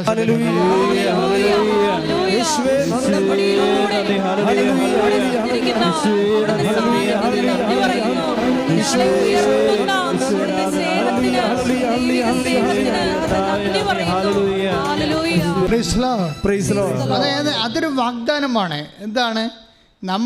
നിങ്ങൾ ഉടമ്പടി തൈലം വെളുപ്പിനെ എടുത്ത് നെറ്റിയിൽ കുരിശിടുമ്പോൾ നിങ്ങൾ ദൈവത്തിൻ്റെ വാഗ്ദാനം ഓർക്കണം. 12:30 സങ്കീർത്തനം 92:11 ആ വാഗ്ദാനം. Read it. ശ്രദ്ധിക്കട്ടെ.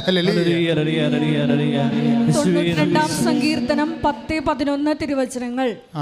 എന്നാൽ അവിടുന്ന് എൻ്റെ കൊമ്പ് കാട്ടുപോത്തിൻ്റെ കൊമ്പ് പോലെ ഉയർത്തി, അവിടുന്ന് എൻ്റെ മേൽ പുതിയ തൈലം ഒഴിച്ചു. Praise the Lord.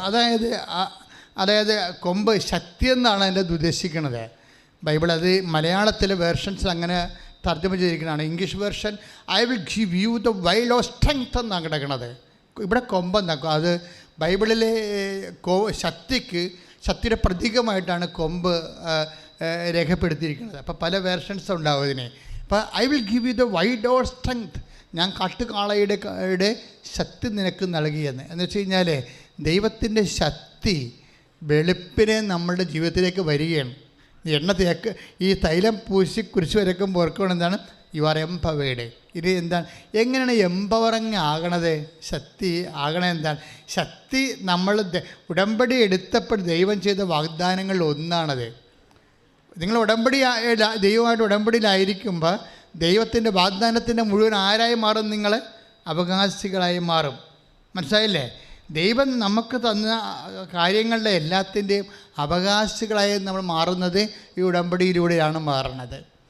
ഉടമ്പടി എന്നൊരൊറ്റ സംഭവം മാത്രമേ വാഗ്ദാനങ്ങൾ അവകാശമാക്കാൻ ദൈവം നമുക്ക് നൽകിയിട്ടുള്ളൂ. അപ്പോൾ ഇതൊക്കെ ഓർത്തിട്ട് വേണം ഈ തൈലം ആദ്യമേ തേക്കാൻ. ദൈവത്തിൻ്റെ വാഗ്ദാനമാണ് നിന്നെ ശക്തനാക്കുന്നത്. ശക്തനാക്കുമ്പോൾ എപ്പോഴും ഓർക്കേണ്ടത് എന്താണ്? എങ്ങനെയാണ് നമ്മൾ ശക്തനാകണത്? നമ്മൾ ശക്തനാകണത് എങ്ങനെയാണ്? ഇപ്പം ജോഷുവയോടും ദൈവം എന്താ പറഞ്ഞത്? എങ്ങനെയാണ് ജോഷുവനെ ശക്തമാക്കിയത്? ജോഷുവനെ ശക്തമാക്കിയത് എങ്ങനെയാണ്? ജോഷുവ 1:9 നമ്മൾ വായിക്കണില്ലേ? എന്താ പറഞ്ഞത്? ശക്തനും ധീരനുമായിരിക്കുക. ഇപ്പം ശരിക്കും പറഞ്ഞാൽ ഈ തൈലം തേക്കുമ്പോൾ നമ്മൾ പറയേണ്ട വാക്ക് അതാണ്. ശക്തനും ധീരയുമായിരിക്കുക. അതാണ് പറയേണ്ടത്. ജോഷുവ 1:9. എന്തുകൊണ്ടാണ് നമ്മൾ ശക്തനാകണത്? എണ്ണ തേച്ചാൽ ശക്തനാകത്തില്ല. എണ്ണ ഒരു അടയാളമാണ്. എന്തുകൊണ്ടാണ് നമ്മൾ ശക്തനാകണത്? I will come with you wherever you go. നീ പോകുന്നിടത്തെല്ലാം ഞാൻ നിൻ്റെ കൂടെ വരും. എല്ലാവരും ചെയ്യുന്ന കാര്യമാണ് ഉടമ്പടി തൈലമെടുത്ത് വെളുപ്പിനെ നെറ്റിക്ക് തേക്കുക എന്നുള്ളത്. അതിൻ്റെ കൊണോട്ടേഷൻസ്, ഇംപ്ലിക്കേഷൻസ് ഒക്കെ പോണ പോക്കൊണ്ടില്ലേ? അത് എന്തിനാ ഉദ്ദേശിക്കുന്നത്? അതുകൊണ്ട് ശക്തനും ധീരനുമായിരിക്കുക. കാര്യം എന്താണ്? അത് സങ്കീർത്തനം 92:10-11 വചനം കിടക്കുന്നത്. തൈലം തേക്കുമ്പോൾ I will anoint you with the purest oil. ഞാൻ നിന്നെ ഉടമ്പടി തൈലത്താൽ, ശുദ്ധമായ തൈലത്താൽ അഭിഷേകം ചെയ്യും. എന്തുകൊണ്ടാണ്? I will empower you. ഞാൻ നിന്നെ ശക്തനാക്കും. എങ്ങനെയാണ് ശക്തനാക്കുന്നത്? അതായത് I will give you the wide out strength. കാട്ടുകാളയുടെ ശക്തി നൽകും. കാരണം നമ്മൾ ബലഹീനമായ കാലത്താണല്ലോ ദൈവത്തിൽ ഉടമ്പടി എടുക്കുന്നത്. അത് എപ്പോഴും എങ്ങനെയാണ് നമ്മൾ ശക്തനാക്കണത്? അതാണ് യോശുവ 1:9 പറയണത്. എന്താണ്? ശക്തനും ധീരനുമായിരിക്കുക, ശക്തയും ധീരയുമായിരിക്കുക. എന്താ കാര്യം? നീ പോകുന്നിടത്തെല്ലാം ഞാൻ നിൻ്റെ കൂടെ വരും.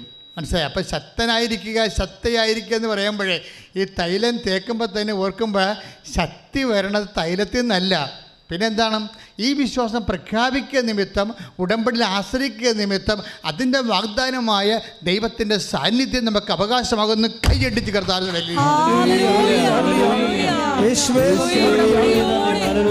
മക്കൾക്ക് അടുത്ത പദവിയിലേക്ക് നമ്മൾ ഉയർത്തുന്ന അവിടുത്തെ സ്നേഹത്തിന് നന്ദി പറയുന്നു.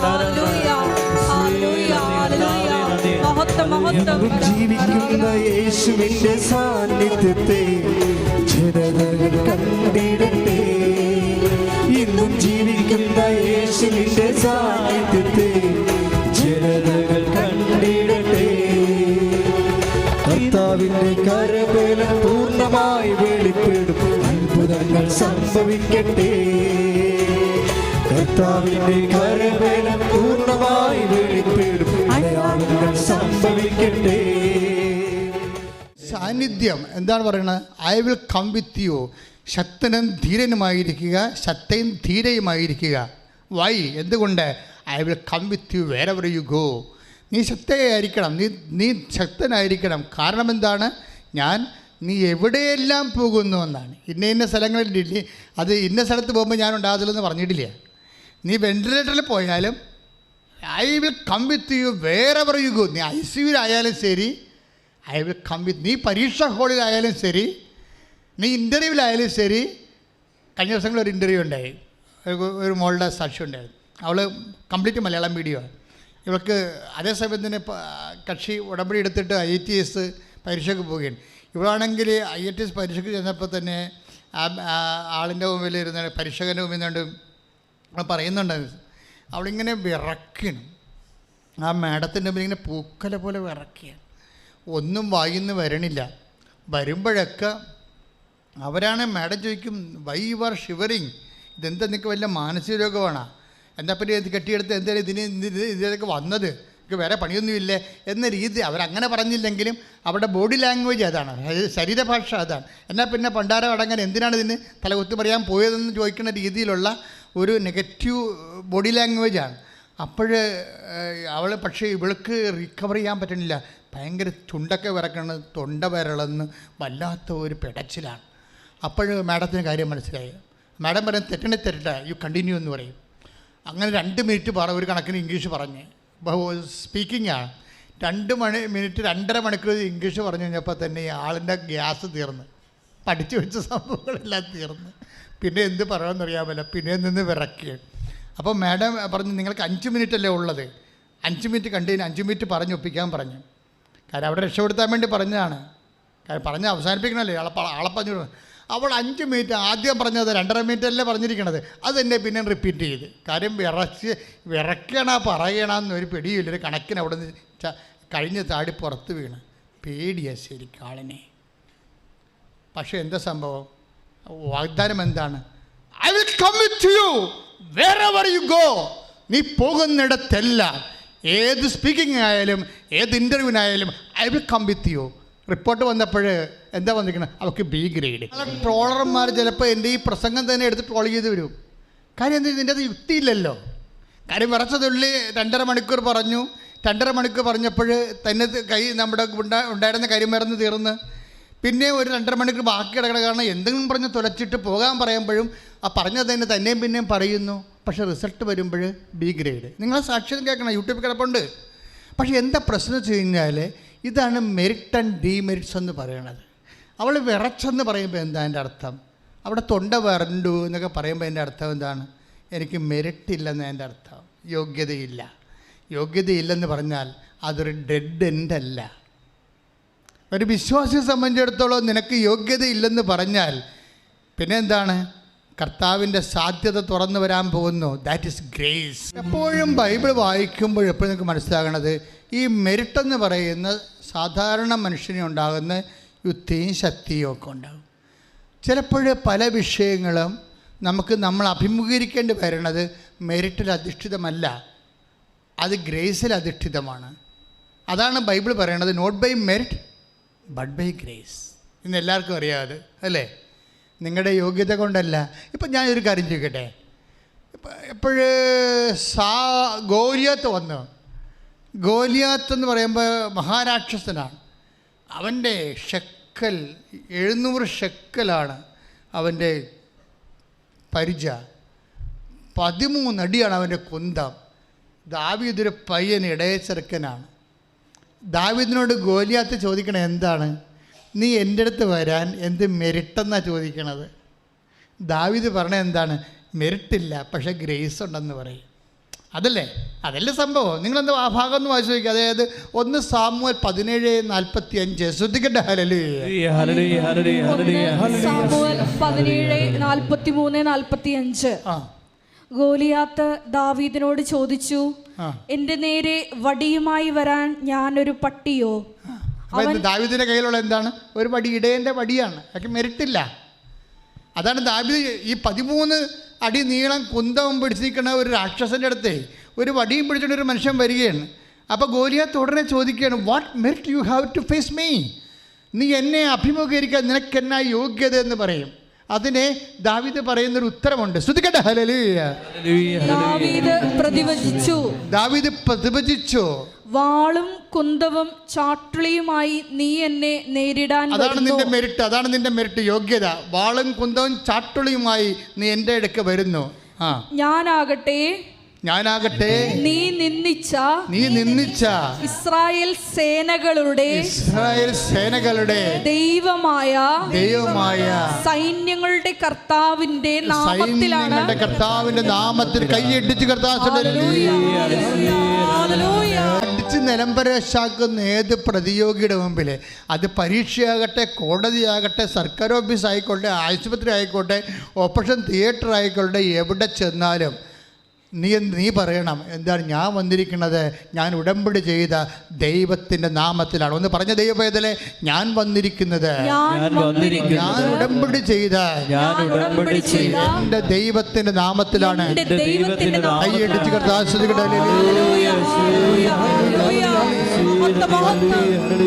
എപ്പോഴും മനസ്സിലാക്കി. ഇപ്പം നിങ്ങളുടെ കയ്യിൽ എന്താ ഉള്ളത്? ഉടമ്പടി തൈലം കഴിഞ്ഞാൽ പിന്നെ എന്താ ഉള്ളത്? പ്രധാനപ്പെട്ട എന്താണ്? ഉടമ്പടി കാശുരൂപമാണ്. അതാണ് സാന്നിധ്യത്തിൻ്റെ ഒരു അടയാളം.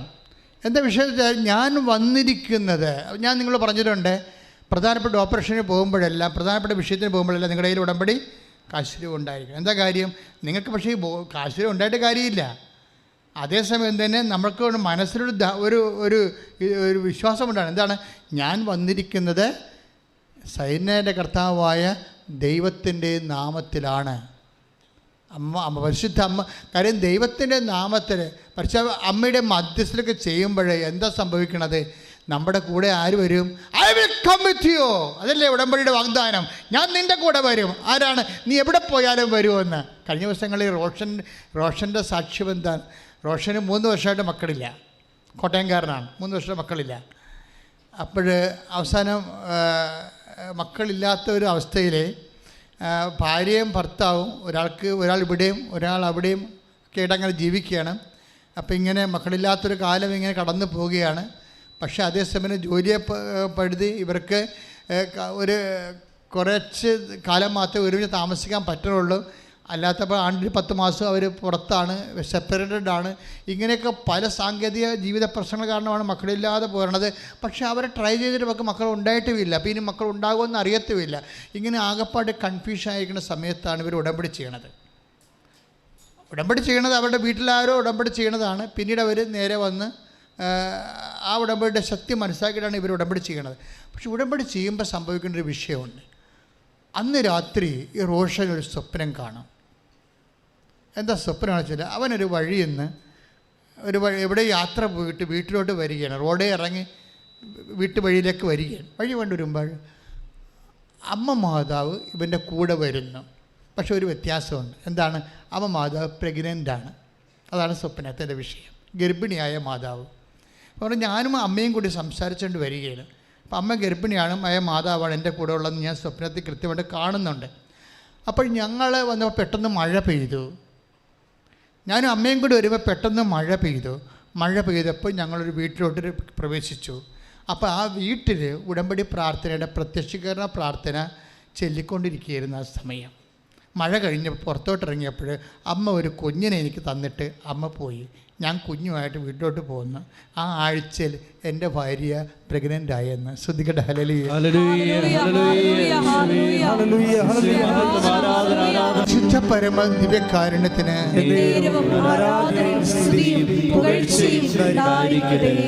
ഇതിപ്പോൾ ഈ ആഴ്ച നടന്ന സാക്ഷികളാണ് ഞാൻ പറഞ്ഞുകൊണ്ടിരിക്കണതല്ല. എല്ലാം യൂട്യൂബിലുണ്ട്, ഞങ്ങൾക്ക് വെരിഫൈ ചെയ്യാം. എന്താ പ്രശ്നം വെച്ച് കഴിഞ്ഞാൽ, എന്താണ് ഈ സ്വപ്നത്തിൻ്റെ അർത്ഥം? ഈ സ്വപ്നം എന്ന് പറയണത് ഗർഭിണിയായ മാതാവിനെ സ്വപ്നം കാണുകയും ആ മാതാവ് റോഷന് കുഞ്ഞിനെ കൈമാറുകയും ചെയ്യുമ്പോൾ അമ്മ എന്താ ഉദ്ദേശിക്കുന്നത്? ഈ ആഴ്ചയിൽ നിൻ്റെ വൈഫ് പ്രഗ്നൻ്റ് ആകും, പക്ഷെ ആ കുഞ്ഞിനെ ഞാൻ തന്നതാണെന്ന് നീ അറിയണം. അല്ലാതെ ഒരു ഓട്ടോമാറ്റിക്കലായിട്ട് ഒരു ബയോളജിക്കൽ പ്രോസസ്സിലൂടെ നാച്ചുറലായിട്ട് ലഭിച്ച സ്വാഭാവികമായ ദാനമല്ല, മറിച്ച് അത് സ്പെഷ്യൽ ഗിഫ്റ്റാണ്. ഔട്ട് ഓഫ് ഗ്രേസ്, മെരിറ്റ് കൊണ്ടല്ല, കൃപ കൊണ്ടാണെന്ന് കൈയിട്ടിച്ച് കർത്താവിന് ഇതാണ് സാന്നിധ്യം എന്ന് പറയുന്നത്. സ്വപ്നമാണ്. പക്ഷെ സ്വപ്നം എന്ന് പറഞ്ഞാൽ നമ്മളെല്ലാവരും കാണുന്ന തരത്തിലുള്ളൊരു സ്വപ്നമല്ലത്. കാര്യം ഉടമ്പടി കാലത്ത് ദൈവത്തെക്കുറിച്ച് കാണുന്ന സ്വപ്നങ്ങളെല്ലാം അമ്മയെക്കുറിച്ചോ ഈശോയെക്കുറിച്ചോ ഒത്തിരി പേര് വ്യത്യസ്തങ്ങളായ സ്വപ്നങ്ങൾ ആത്മീയമായി കാണുന്നുണ്ട്. അതിൻ്റെ എല്ലാ വ്യാഖ്യാനം എന്ന് പറയുന്നത് ഈ ജോഷുവ 1:9 എന്താണ്? നീ ഉടമ്പടി ചെയ്ത വ്യക്തിയാണ്, അതുകൊണ്ട് ഉടമ്പടി പ്രകാരം കൊണ്ട് വാഗ്ദാനമാണ്. I will come with you wherever you go. നീ പോകുന്നിടത്തെല്ലാം ഞാൻ നിൻ്റെ കൂടെ ഉണ്ട്. ആ ദൈവ സാന്നിധ്യമാണ്. അപ്പോൾ നിൻ്റെ കൂടെയുള്ള സാന്നിധ്യം ഉടമ്പടിയുടെ ഏറ്റവും മറ്റ് പ്രാർത്ഥനകൾക്കൊന്നുമില്ലാത്ത ഏറ്റവും വലിയ വാഗ്ദാനമെന്ന് പറയുന്നത് ഈ സാന്നിധ്യമാണ്. നമ്മൾ തൈലം തേക്കണത് പോലും എന്താണ്? ഞാൻ തൈലം തേക്കുന്ന പോലെ ഈ സാന്നിധ്യത്തെ നമ്മൾ തിരിച്ചറിയുകയും പ്രഖ്യാപിക്കുകയും ചെയ്യുന്നതിൻ്റെ കൊണ്ടാണ് നമ്മൾ എന്താണ് I will give the wide of strength. ഞാൻ കാട്ടുകാളയുടെ ശക്തി നൽകും. അത് എങ്ങനെ ശക്തി നൽകും? ശക്തനും ധൈര്യമായിരിക്കുക. I will come with you wherever you go. നീ പോകുന്നിടത്തെല്ലാം ഞാൻ കൂടെ ഉണ്ടാകും എന്ന് വെച്ചാൽ സാന്നിധ്യമാണ് ശക്തി. ദൈവം നമ്മൾ ഒരു ഉടമ്പടി തൈലം നെറ്റിയെ കുറിച്ച് വരക്കുമ്പോൾ നമ്മുടെ കൂടെ വാഗ്ദാനം ചെയ്തിരിക്കുന്ന ദൈവത്തിൻ്റെ സാന്നിധ്യത്തെ we admire and admit and we proclaim it. നമ്മൾ പ്രഖ്യാപിക്കുന്നു, കർത്താവേ ഉടമ്പടിയിലാണ് ഞാൻ, നിൻ്റെ സാന്നിധ്യം എൻ്റെ കൂടെ ഉണ്ട്, അത് ഞാൻ പ്രഖ്യാപിക്കുന്നു. കൈയിട്ടിച്ച് കർത്താവ് സാന്നിധ്യം, അതായത് 1:9 കൊടുത്ത സാന്നിധ്യം നമ്മൾ എന്തുകൊണ്ടാണ് ഞങ്ങൾ പാപത്തെക്കുറിച്ച് നിങ്ങളോട് അധികം സംസാരിക്കുക? ഉടമ്പടി ധ്യാനത്തിൽ പാപത്തെക്കുറിച്ച് അധികം സംസാരിക്കാറില്ല. കാരണം നവീകരണ ധ്യാനത്തിൻ്റെ സബ്ജക്റ്റാണ്. പക്ഷേ ഉടമ്പടി എടുക്കുന്ന വ്യക്തികൾക്ക് പാപ സാഹചര്യങ്ങളെക്കുറിച്ചുള്ള നൊട്ടേഷൻസ് കൊടുക്കും. ഇന്ന സാഹചര്യങ്ങളിലൂടെ പോകുന്നത് ദൈവത്തിൻ്റെ നിങ്ങളുടെ വിശുദ്ധി നഷ്ടപ്പെടുത്തും. എന്താ പ്രശ്നം വെച്ച് കഴിഞ്ഞാൽ, ഈ വിശുദ്ധി ഇല്ലെങ്കിൽ സാന്നിധ്യം ഉണ്ടാകത്തില്ല. കാര്യം മനസ്സിലായില്ലേ? നിങ്ങളെ ഈ സാന്നിധ്യമാണ് പ്രശ്നം. സാന്നിധ്യത്തിനെ കുറിച്ച് ഉടമ്പടിയിൽ സാന്നിധ്യമുള്ളത് കാരണം ദൈവം നമ്മുടെ കൂടെ ഉണ്ടെങ്കിൽ തീർച്ചയായിട്ടും നമ്മൾ എന്ത് ചെയ്യണം? വിശുദ്ധി പാലിക്കണം. ക്ലിയർ അല്ലേ? അല്ലെങ്കിൽ ആ സാന്നിധ്യം പോവും. ഞങ്ങൾ നിങ്ങളുടെ വ്യഭിചാരം ചെയ്യുന്ന, കക്കരുതെന്ന്, മോഷ്ടിക്കരുതെന്ന്, കൊല്ലരുതെന്ന് ഒന്നും പറയത്തില്ല. പക്ഷേ നിങ്ങളുടെ കോമൺ സെൻസ് ഉള്ള മനുഷ്യരല്ലേ? എന്താ കാര്യം? ദൈവം സാന്നിധ്യം നൽകുമ്പോൾ ഓട്ടോമാറ്റിക്കായിട്ട് നമ്മൾ അബ്സ്റ്റൈനായിരിക്കണം. എന്താണ്? അവിശുദ്ധമായ സാഹചര്യത്തിൽ നിന്ന് നമ്മൾ ബോധപൂർവം പിൻവലിക്കണം. അവിശുദ്ധമായ സാഹചര്യങ്ങളിൽ നമ്മൾ കാര്യം എന്താണ്? നമ്മുടെ കൂടെ ഉള്ളത് ആരാണ്? അത് എന്താണ് എബ്രാഹത്തോട് പറഞ്ഞത് ഉടമ്പടി കഴിഞ്ഞപ്പോൾ? 17:2 ഉൽപ്പത്തി പുസ്തകം. ശ്രദ്ധിക്കട്ടെ. Hallelujah hallelujah hallelujah. യേശുവേ നന്ദി, ആരാധന ആരാധന ആരാധന. Hallelujah hallelujah. ഉൽപ്പത്തി 17:1. പഴയ 1 ഉൽപ്പത്തി.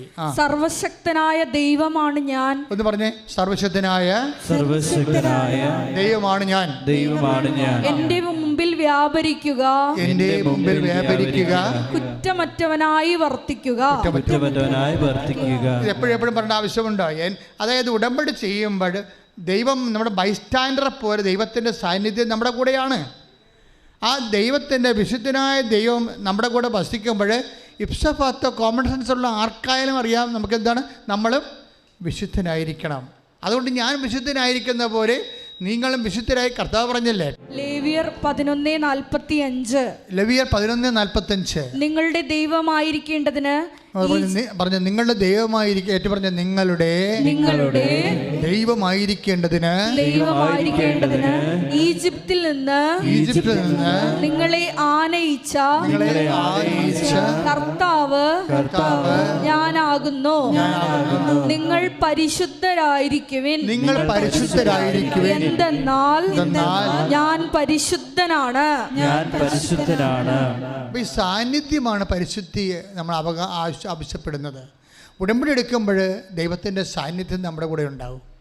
അത് ദൈവത്തിൻ്റെ വാഗ്ദാന പ്രകാരമാണ്.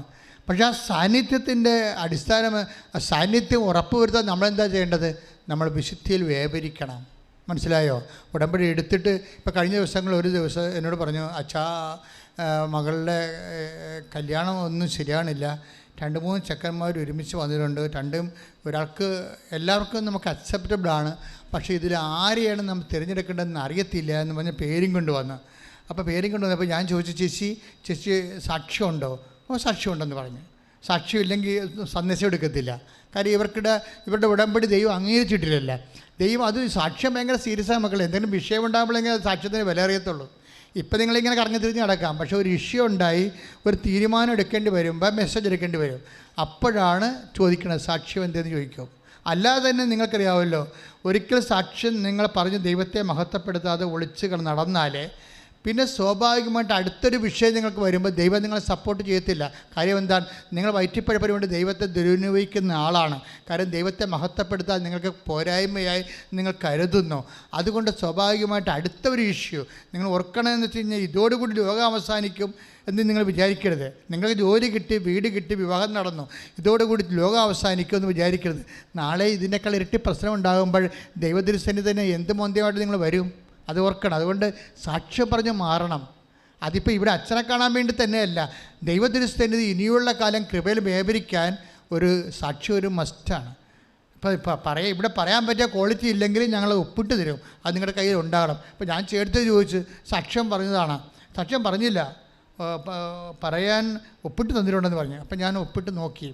അപ്പോൾ നോക്കിയപ്പോൾ സാക്ഷ്യം അവർ പറഞ്ഞിട്ടില്ല, പറയാനുള്ള ക്വാളിറ്റി ഇല്ലെങ്കിൽ ഒപ്പിട്ട് കൊടുത്തിട്ടുണ്ട്. പക്ഷേ ഓർക്കേണ്ടതെന്ന പ്രശ്നം വെച്ച് കഴിഞ്ഞാൽ ഇവിടെ പറയാൻ പറ്റുന്നില്ലെങ്കിൽ പിന്നെ അത് സെക്കൻഡ് ക്ലാസ് സാക്ഷ്യമായിരിക്കും, ഉടമ്പടിയുടെ ക്വാളിറ്റി ഉണ്ടാകത്തില്ല. അപ്പോൾ പിന്നെ നിങ്ങൾക്ക് കിട്ടുന്ന സമയമൊക്കെ കുറവായിരിക്കും, ഇവിടെ കൗൺസിലിംഗ് കിട്ടുന്ന സമയം കുറവായിരിക്കും. കാര്യം നിങ്ങളത് കുറച്ചുകൂടി പിക്കപ്പ് ചെയ്ത് വരാൻ പറയും. എന്താ പ്രശ്നം വെച്ച് കഴിഞ്ഞാൽ അപ്പോൾ ചേച്ചി ഓക്കെ ആണല്ലോ. അടുത്ത ചോദ്യം വന്നു. എന്താ ചോദ്യം? നിങ്ങൾ എന്നാ കുമ്പസാരിച്ചെന്ന് ചോദിച്ചു. അപ്പോൾ ഞാൻ കുമ്പസാരിച്ച് 2 മാസമായി. ഞാൻ പറഞ്ഞ വണ്ടി വിട്ടേക്കാൻ പറഞ്ഞു, തീർന്നു, അവിടെ വെച്ച് എല്ലാം തീർന്നു. കാര്യം ഉടമ്പടി പ്രകാരം 2 ആഴ്ചയിലൊരിക്കൽ കുമ്പസാരിക്കണ്ടേ? അതല്ലേ അച്ഛൻ പറയണേ ഇവിടുന്നുണ്ട്, 2 ആഴ്ചയിലൊരിക്കൽ കുമ്പസാരിച്ചിട്ട് എഴുന്നേൽക്കാൻ പറയണം. അല്ലെങ്കിൽ മാക്സിമം പോയാൽ 1 മാസം, അതിൻ്റെ അപ്പുറത്ത് പോകാൻ പറ്റത്തില്ല. ചേട്ടത്ത് 2 മാസമായി കുമ്പസാരിച്ചിട്ട്. അപ്പം ഉടമ്പടിയാണെന്ന് പറഞ്ഞ് നടന്നിട്ട് കാര്യമില്ല, നിങ്ങൾ വിശുദ്ധരല്ല. അപ്പോൾ എന്താ പ്രശ്നം വെച്ച് കഴിഞ്ഞാൽ ഇത് ഭയങ്കര സീരിയസ് വിഷയമാണ്. നമ്മൾ കൂടെ കുമ്പസാരിക്കണമെങ്കിൽ നമുക്ക് കുമ്പസാരത്തിൻ്റെ ബോധമുണ്ടാകും. അതനുസരിച്ച് നമ്മൾ പാപത്തെ ഒഴിവാക്കി ജീവിക്കും. അപ്പോൾ കുമ്പസാരത്തിൻ്റെ ആ ഒരു ചൈതന്യം ഇല്ലാത്ത നിങ്ങൾ ഒരു സമൂഹത്തിലാണെങ്കിൽ നിങ്ങൾ തന്നെ മനസ്സാക്ഷിക്ക് ഒപ്പിച്ച് വിശുദ്ധിയോടെ ജീവിക്കാൻ വേണ്ടി ഉടമ്പടിക്കാർ ശ്രദ്ധിക്കണം. ഒരു സംശയമില്ല കാര്യത്തിൽ. പക്ഷേ എന്താ ഉടമ്പടി ചോദിക്കുമ്പോൾ ദൈവത്തോട് ആലോചന ചോദിക്കുകയല്ലേ. ഇതുപോലെ പ്രാക്കപ്പെട്ടൊരു മനുഷ്യൻ വന്നാൽ എങ്ങനെയാണ് ദൈവം സംസാരിക്കുന്നത്? സംസാരിക്കത്തില്ല. അതാണ് പ്രശ്നം. അതല്ലേ ഇപ്പം ലേവ്യരോട് വായിച്ചത്, ഞാൻ പരിശുദ്ധരായിരിക്കുന്നവരെ നിങ്ങളും പരിശുദ്ധരായിരിക്കാൻ പറയും. അപ്പോൾ അതൊരു വിഷയമാണ്. അത് നിസ്സാര വിഷയമല്ല. ഈ നിങ്ങളുടെ ഹെവി സബ്ജക്റ്റുകളെ കൈകാര്യം ചെയ്യണമെങ്കിൽ വിശുദ്ധി വേണം. ഇപ്പം ജോഷുവ തന്നെ ജനങ്ങളോട് എന്താ പറഞ്ഞത്? നിങ്ങൾ പശ്ചാത്തപിക്കുവിൻ. എന്താ നാളെ നിങ്ങളുടെ ഇടയിൽ കർത്താവ് 3:5 വായിച്ചേ, ശ്രദ്ധിക്കട്ടെ. ജോഷുവ 3:5 ജോഷുവ ജനത്തോട് പറഞ്ഞു, നിങ്ങളെ തന്നെ ശുദ്ധീകരിക്കുവിൻ. നിങ്ങളെ തന്നെ ശുദ്ധീകരിക്കുവിൻ. നാളെ നിങ്ങളുടെ ഇടയിൽ കർത്താവ് അത്ഭുതങ്ങൾ പ്രവർത്തിക്കും. ഇത് ജോഷുവയുടെ അനുഭവമാണ്. വിശുദ്ധീകരിച്ചു കഴിഞ്ഞാൽ അത്ഭുതം പ്രവർത്തിക്കുമെന്നുള്ളത് ഉറപ്പാണ്. നിങ്ങൾക്ക് ഉടമ്പടിയിൽ മിറക്കിൾ സംഭവിക്കണോ, നിങ്ങൾ വിശുദ്ധി പാലിക്കാൻ നോക്കണം ഉടമ്പടി പ്രകാരം. അതെപ്പോഴും എന്താ സംഭവിച്ചാലേ, നമുക്കറിയാമല്ലോ ജോഷുവയുടെ ജീവിതത്തിൻ്റെ ഏറ്റവും വലിയ പ്രശ്നമാണ് ഈ ജെറീക്കോ കോട്ട തകർത്തത്, അല്ലേ? ജെറീക്കോ കോട്ട തകർത്തത്. പക്ഷേ ജെറീക്കോ കോട്ട തകർക്കാൻ വേണ്ടി ജോഷുവയുടെ കയ്യിൽ അധികം പട്ടാളക്കാരൊന്നുമില്ല. അവർ പട്ടാളക്കാരെ ട്രെയിൻഡും അല്ല. അവർ ആകപ്പാടെ ഉള്ള വാഗ്ദാന പേടകമാണ്. ആ സംഭവമാണ്, കർത്താവിൻ്റെ സാന്നിധ്യമാണ്. അത് തോളെ വെച്ചിട്ട് പുരോഹിതന്മാർ 7 പുരോഹിതന്മാർ 14 പുരോഹിതന്മാർ ഇത് തോളെ വെച്ചുകൊണ്ട് ഈശോയെ ദൈവത്തെ സ്തുതിച്ചുകൊണ്ട് ഇത് ചുറ്റും നടക്കും. നടക്കാൻ വേണ്ടി കർത്താവിനെ വിളിച്ചുകൊണ്ട് വേറെ ഒരു ആസ്തിയുമില്ല, വേറെ മെരിട്ടുമില്ല. കർത്താവ് മാത്രമാണ് മെരിട്ട്. കാര്യം അവിടെ ഈ ജെറീക്കോ നല്ല സൈന്യം, നല്ല ട്രെയിൻഡ് സോൾജേഴ്സുള്ള സ്ഥലമാണ്, നല്ല നഗരമാണ്, നല്ല ശരിക്കും കോട്ടയാൽ ഭദ്രമായ നഗരമാണ്. അവിടെ ചെല്ലുമ്പോഴെന്താ സംഭവിക്കണത്? ജോഷുവ ഇവർ നടന്ന് ചെല്ലുമ്പോൾ ഒരു സൈന്യാധിപനെ കാണും. ഊരിപ്പിടിച്ച വാളുമായിട്ട് സൈന്യാധിപൻ നിൽക്കുകയാണ്. ജോഷുവ അതിനേക്കാൾ വലിയ സൈന്യാധിപനാണ്. ജോഷുവ പേടിച്ചില്ല. ഇവർ വാഗ്ദാന പേടകമായിട്ട് ചെല്ലുകയാണ്, ജെറീക്കോ കോട്ടയെ സമീപിക്കാൻ പോവുകയാണ്. അപ്പോഴാണ് ഊരിപ്പിടിച്ച വാളുമായിട്ട് സൈന്യാധിപൻ രാക്ഷസനാണ് നിൽക്കുന്നത്. അപ്പോൾ ജോഷുവ പേടിച്ചില്ല, പതർത്തില്ല. പക്ഷെ പതറാതെ ഇവൻ ചോദിക്കും, സത്യം പറ, നീ ഞങ്ങളുടെ പക്ഷത്തോ അതോ ശത്രുപക്ഷത്തോ? അപ്പോഴീ സൈന്യാധിപൻ പറയുന്നൊരു വാക്കുണ്ട്. എന്താ പറയണത്? നീ കാലിലെ ചെരുപ്പൂരി മാറ്റാൻ നോക്ക്. എന്താ കാര്യം? ഞാൻ കർത്താവിൻ്റെ സൈന്യാധിപനാണ്, നീ നിൽക്കുന്ന സ്ഥലം വിശുദ്ധമാണെന്ന്. ജോഷുവ 5:14-15 അതെ. അവൻ പറഞ്ഞു, അല്ല, ഞാൻ കർത്താവിന്റെ സൈന്യാധിപനാണ്. ജോഷുവ സാഷ്ടാംഗം പ്രണമിച്ച് അവനോട് ചോദിച്ചു, അങ്ങ് ഈ ദാസനോട് കൽപ്പിക്കുന്നത് എന്താണ്? കർത്താവിന്റെ സൈന്യാധിപൻ പറഞ്ഞു, നിന്റെ പാദങ്ങളിൽ നിന്ന് ചെരുപ്പ് അഴിച്ചു മാറ്റുക, നീ നിൽക്കുന്ന ഈ സ്ഥലം വിശുദ്ധമാണ്. ജോഷുവ അങ്ങനെ ചെയ്തു. അതായത് ജോഷുവ തന്നെ വിശുദ്ധീകരിച്ചു, അഴുക്ക് മാറ്റിയെന്ന്. അപ്പോൾ എന്താ പ്രശ്നം വെച്ച് കഴിഞ്ഞാൽ, മോസസ് അബിമേലെക്കുമായിട്ട് യുദ്ധം ഉണ്ടായ കാലത്ത് മോസസ് ജോഷുവയോട് പറഞ്ഞൊരു വാക്കുണ്ട്. എന്താ കാര്യം? നമുക്ക് യുദ്ധം ജയിക്കാനുള്ള ശക്തിയില്ല, പക്ഷെ കർത്താവ് യുദ്ധം ചെയ്യും. അതാണ് വിഷയം. കർത്താവ് നമുക്ക് വേണ്ടി യുദ്ധം ചെയ്യും, നമ്മൾ മൗനമായി ഇരുന്നാൽ മതിയെന്ന്. ഇതാണ് വിഷയം വരണത്. അതാണ് പുറപ്പാട് 14:14. ശ്രദ്ധിക്കട്ടെ. ഹല്ലേലൂയ. പുറപ്പാട് 14:14 കർത്താവ് നിങ്ങൾക്ക് വേണ്ടി യുദ്ധം ചെയ്തുകൊള്ളും. കർത്താവ് നിങ്ങൾക്ക് വേണ്ടി യുദ്ധം ചെയ്തുകൊള്ളാം. നിങ്ങൾ ശാന്തരായിരുന്നാൽ മതി. ഈ ശാന്തരായിരുന്നാൽ മതി എന്ന് പറയുമ്പോൾ ഒരു കേവല സൈലൻസ് അല്ല ഉദ്ദേശിക്കണത്, ഒരു വിശുദ്ധീകരിക്കപ്പെട്ട അവസ്ഥയാണ്. ഇപ്പം മനസ്സിലായില്ലേ? നമ്മൾ പുറപ്പാട് 14 യുദ്ധം ചെയ്യുന്ന കർത്താവിനെ കക്ഷി ചേർക്കണമെന്നുണ്ടെങ്കിൽ പുറപ്പാട് 14:14 ജോഷുവ 3:5 3:14-15 കണക്ട് ചെയ്യണം. എന്താണ്? ശാന്തരായിരുന്ന, വെറുതെ കൈയും കെട്ടി മരവിച്ച് എവിടെയെങ്കിലും കഞ്ചാവ് പിടിച്ച് ആൾക്കാരെ പോലെ ഇരിക്കണ പോലെ ഇരുന്നിട്ട് കാര്യമൊന്നുമില്ല. മര്യാദയ്ക്ക് എന്ത് ചെയ്യണം? വിശുദ്ധരായിരിക്കണം, കർത്താവിൻ്റെ കാര്യങ്ങളിൽ വ്യാപൃതരായിരിക്കണം, കർത്താവിൻ്റെ പ്രവർത്തനങ്ങൾ ചെയ്തവരായിരിക്കണം, കർത്താവിൻ്റെ വചനങ്ങൾക്ക് വേണ്ടി സാക്ഷിയുള്ളവരായിരിക്കണം. അങ്ങനെ ശക്തനും വിശുദ്ധനുമായിരിക്കുക എന്ന് പറഞ്ഞാൽ, ശക്തനും ധീരനുമായിരിക്കുക എന്ന് വെച്ചാൽ, കർത്താവിന് കക്ഷി ചേർക്കുക എന്ന് വെച്ചാൽ അതിൻ്റെ അർത്ഥം സാന്നിധ്യമാണ്. അത് ഉടമ്പടി ലഭിക്കുന്നതാണ്, അത് വിശുദ്ധിയുടെ ബലമാണ്. കൈയിടിച്ച് കർത്താവിനെ സുടലി.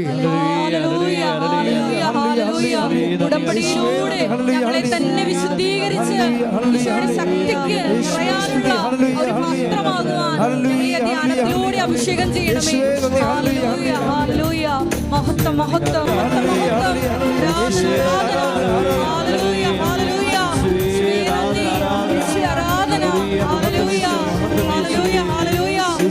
നമ്മുടെ കാലയളവില് അനുദിനം ശുദ്ധിയിൽ മുന്നേറുവാൻ നിങ്ങളെ അഭിഷേകം ചെയ്യണമേ എന്ന് പ്രാർത്ഥിക്കുന്നു. പാപ സാഹചര്യങ്ങളിൽ നിന്ന് ഒഴിഞ്ഞു മാറുവാൻ ഈശോയെ നിന്റെ കൃപയാൽ ഞങ്ങളെ അഭിഷേകം ചെയ്യണമേ. ഈശോയെ ഞങ്ങളുടെ ശത്രുപക്ഷത്തിന് നേരെ ഞങ്ങളുടെ കരങ്ങൾ ഉയർത്തി ഞങ്ങൾക്ക് വേണ്ടി ഈ സൈന്യാധിപനെ പോലെ യുദ്ധം ചെയ്യണമേ എന്ന് പ്രാർത്ഥിക്കുന്നു. ഈശോയെ വിശുദ്ധിയാൽ ഞങ്ങളെ അഭിഷേകം ചെയ്യണമേ. ഈശോ ഞങ്ങള് ദാഹത്തോടെ പ്രാർത്ഥിക്കുന്നു. പരിശുദ്ധ പരമദിവ്യകാരുണ്യത്തിന് ആരാധനയും സ്തുതിയും പുകഴ്ചയും ഉണ്ടായിരിക്കട്ടെ. മകളെ ഏറ്റു പ്രാർത്ഥിക്കുക. കർത്താവായ ദൈവമേ, കർത്താവായ ദൈവമേ, തീർത്ഥാടന ഉടമ്പടിയായി തീർത്ഥാടന ഉടമ്പടിയായും അങ്ങയുടെ മുമ്പിൽ ആരാധന കൂടുന്ന അങ്ങയുടെ മുമ്പിൽ ആരാധന കൂടുന്ന ഞങ്ങളും ഓൺലൈനായി ആരാധന കൂടുന്ന ഓൺലൈനായി ആരാധന കൂടുന്ന എല്ലാ ദൈവമക്കള് എല്ലാ ദൈവമക്കളും ഉടമ്പടി പ്രകാരം വിശുദ്ധിയോടെ ജീവിച്ച് നിന്റെ സാന്നിധ്യത്തിനും ശക്തിക്കും അർഹരാകുവാൻ അഭിഷേകം ചെയ്യണമേ. അടയാളം നൽകണമേ. സാക്ഷികളാക്കണമേ. ശ്രദ്ധിക്കട്ടെ.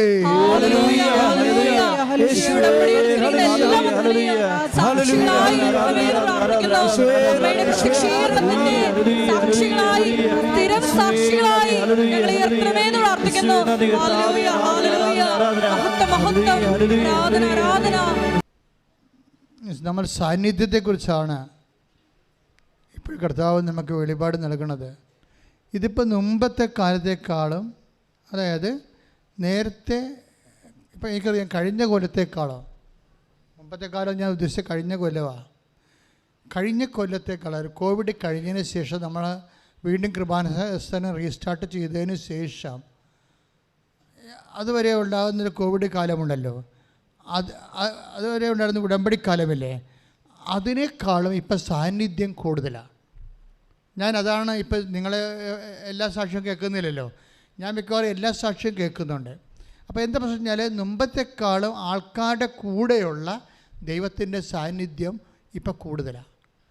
അതിൻ്റെ അർത്ഥം എന്താണെന്ന് വെച്ച് കഴിഞ്ഞാൽ ആൾക്കാർ മുമ്പത്തെക്കാളും വിശുദ്ധരായെന്ന് വേണമെങ്കിൽ നമുക്ക് മനസ്സിലാക്കാം. കാര്യം വിശുദ്ധിയും സാന്നിധ്യവുമായിട്ട് കണക്ട് ചെയ്യണത്. പിന്നെ ആൾക്കാർ മുമ്പത്തെക്കാളും ഉടമ്പടിയുടെ ബയോളജി പഠിച്ചിട്ടുണ്ട്. ഇപ്പം ഉടമ്പടി ഒരു ഭക്തകൃത്യമെന്നും അല്ലത്. ശരിക്കും പറഞ്ഞാൽ അത് ഒരു ബൈബിക്കൽ എക്സിക്യൂഷനാണ്. ആ ബൈബിൾ പ്രയോഗത്തിൽ വരുത്തുന്ന സിസ്റ്റമാറ്റിക് സയൻറ്റിഫിക് മാത്തമാറ്റിക്കൽ പ്രയറാണ്. കാര്യം അതിൻ്റെ ഇന്ന ഫലത്തിന് ഇന്ന ആപ്ലിക്കേഷൻ ഇന്ന ഫലമെന്ന് കൃത്യമാണല്ലോ. കഴിഞ്ഞ ദിവസങ്ങളിലേ ഒരു സാക്ഷ്യം ഉണ്ടായത് അല്ലൻ വർഗീസ് എന്നും പറഞ്ഞ ഒരു ഉദ്യോഗസ്ഥനാണ്, ഗവൺമെൻറ് ഉദ്യോഗസ്ഥൻ, ട്രിവാൻഡ്രത്തെ ഗവൺമെൻറ് ഉദ്യോഗസ്ഥൻ. അദ്ദേഹം എങ്ങനെ വെച്ചാൽ അദ്ദേഹം ഇവിടെ നിൽക്കുമ്പോൾ വൈഫും കൂടി നിൽക്കുമ്പോൾ